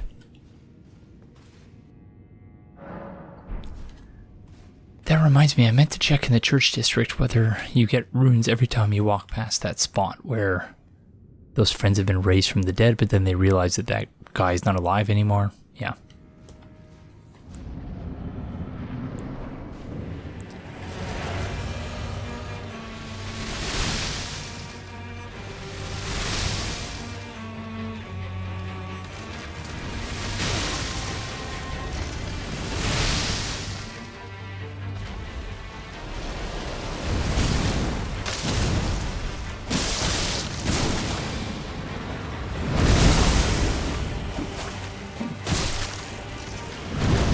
What's this item shiny here?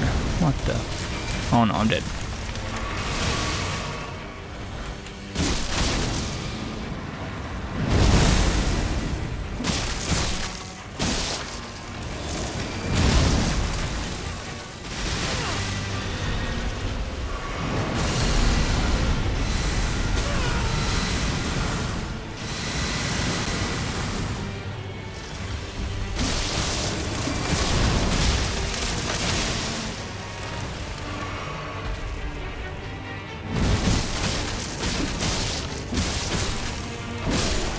Okay, one down.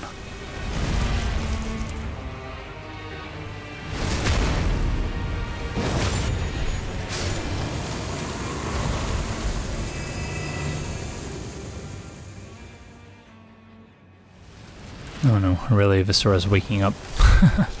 I need to abort this attempt.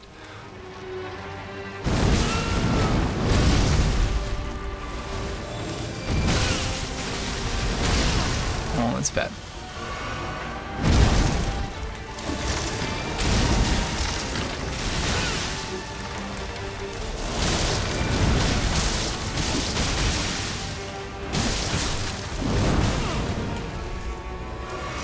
Oh, thanks to the raiding friends. Very timely, even though I wasted a flask. Ah. Oh.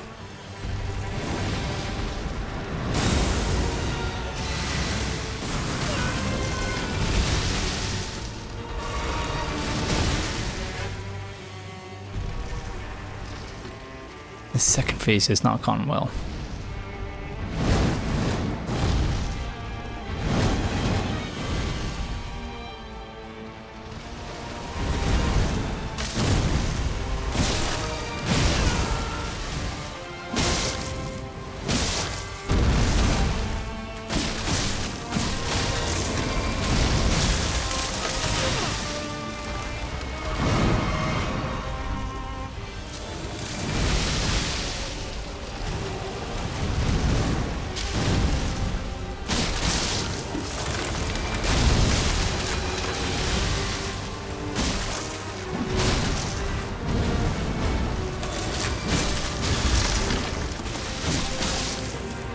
Oh, dreadful stamina management.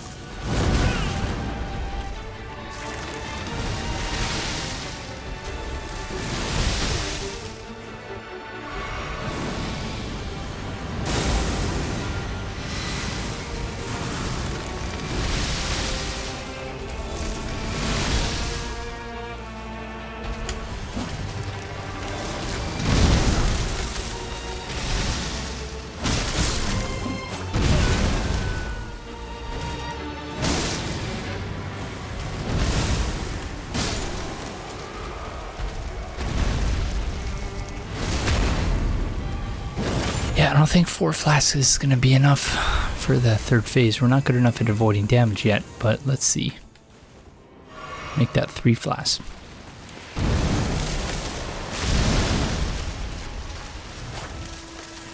Oh no, that's bad. Ah. No clue how we're supposed to avoid that.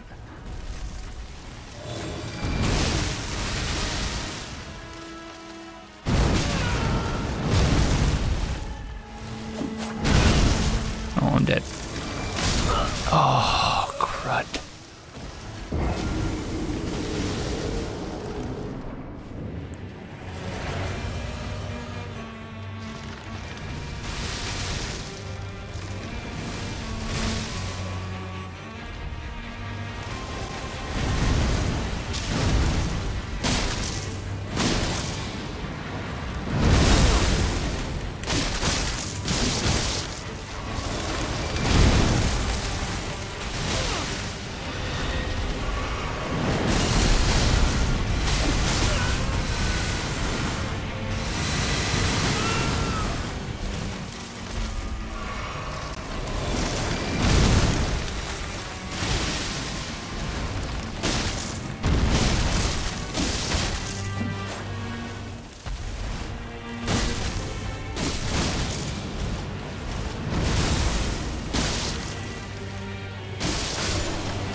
Okay, that was our best first phase yet, but I think that's because of all the heals we just got for free. So, lesson is, write lots of comedic messages, and you'll get lots of free heals. Oh no, that's bad. Oh, just barely dodged in time.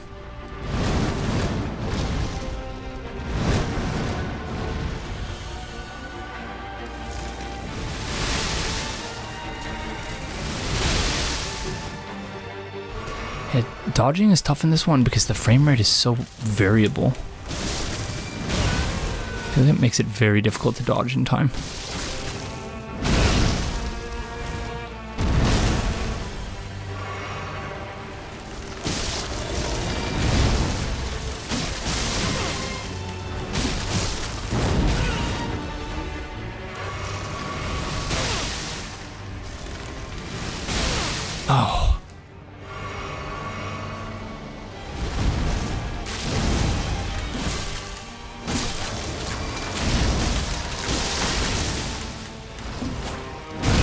Lots of missed opportunities.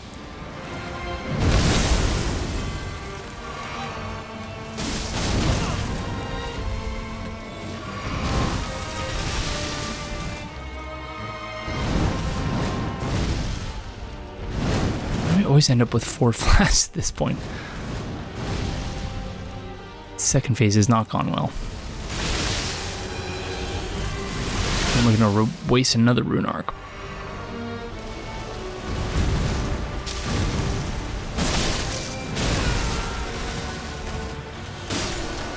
Okay, in the second phase you can't get as many free hits in.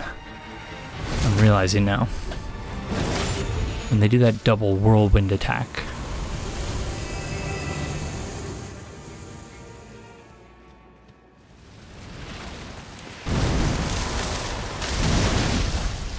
Oh, that's dreadful. Okay, we dodged it finally.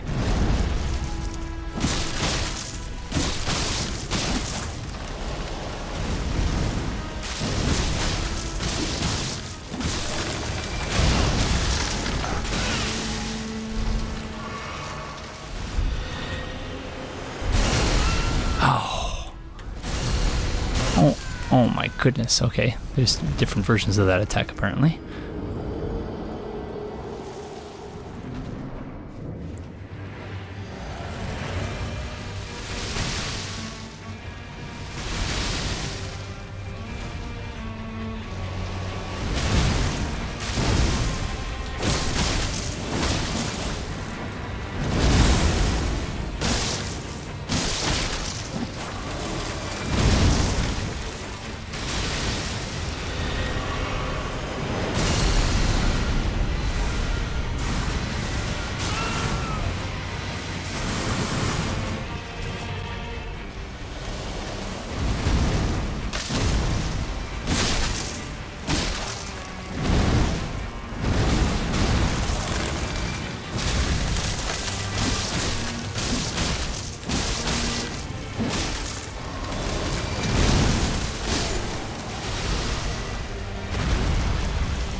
Okay, that's not a bad first phase.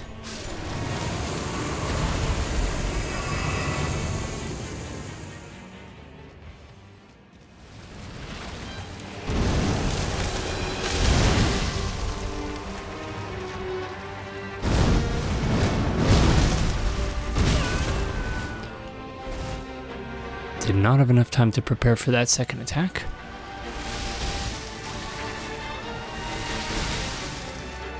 Timing of the dodges really depends on how far the avatar is from you, which is different than many of the other bosses where they close the distance regardless of the amount of distance between you. So it takes some getting used to. Oh gosh darn it. Second phase really is my biggest weakness in this boss fight. I don't do well with the second phase for some reason.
With that second, the follow-up attack they do with the thorns is that your vision is still obscured by the thorns from the first attack, so it's very difficult to get the timing right. At least that's what I'm finding. See this one, and then yeah, gosh darn it. And there we go, 4 flasks again for the third phase.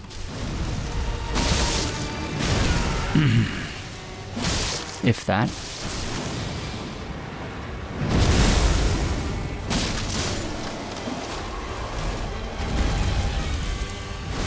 cannot get to the third phase with any more than 4 flasks. I don't know what it is.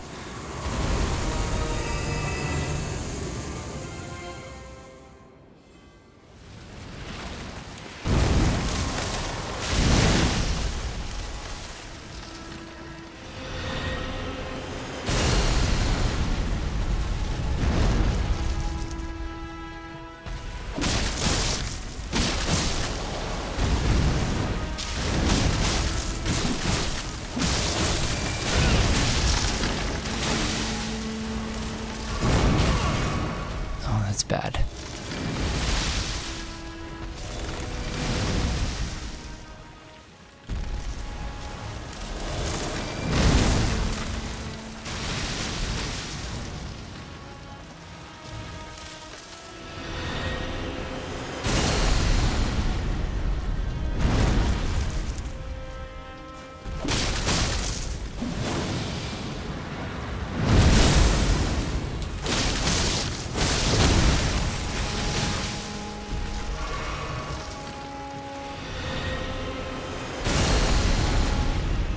Second one. Oh, darn it. We're so close. Yes. Oh, that was really, really close. Oh my goodness. Remembrance of the Shadow Sunflower and Miquella's Great... Whoa. Okay, I was not expecting that. What the... Miquella's Great Rune. So is this where he smashed the Great Rune? It must have been. Wow, okay. Remembrance of the Scadutree Avatar hewn into the Scadutree. The power of its namesake can be unlocked by the finger reader. Alternatively, it can be used to gain a great bounty of runes. The Scadutree is the shadow of the Erdtree, born of dark notions that bear no sense of order, that twist and bend its stalk, rendering it brittle. Scadutree is the shadow of the Erdtree. Okay. A great rune relinquished by Miquella, broken and bereft of its bounty, it retains naught but the power to resist charms. Miquella set off for the tower enshrouded by shadow, abandoning everything, his golden flesh, his blinding strength, even his fate, all in an effort to bury the original sin, to embrace the whole of it and be reborn as a new god. Okie dokie, so what is the original sin then? We've heard it referenced at least once previously. I think it was just once, but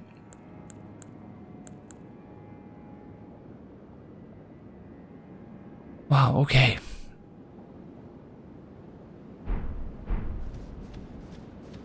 Let's have a rest. That was a very difficult boss fight, but an enjoyable one all the same.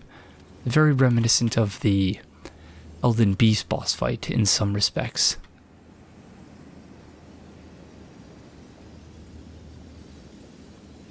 Don't think anything else has changed here yet. Let's just have a rest. Let's make sure there's no NPCs first. Yeah, we're good.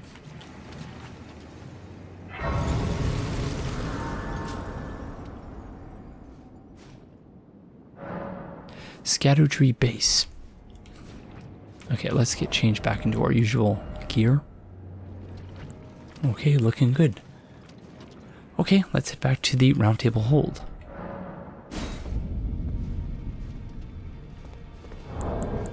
We have 260,000 runes. We need 280 to level up, so let's see if we can do that before we do anything else.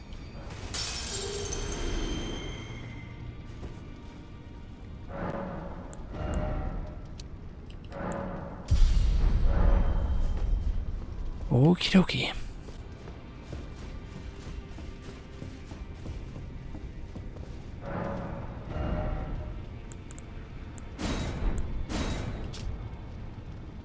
Shadow Sunflower Blossom, the head of a monstrous shadow sunflower manifestation of the Scadutree, Then again, it might just be a flower wielded as a weapon.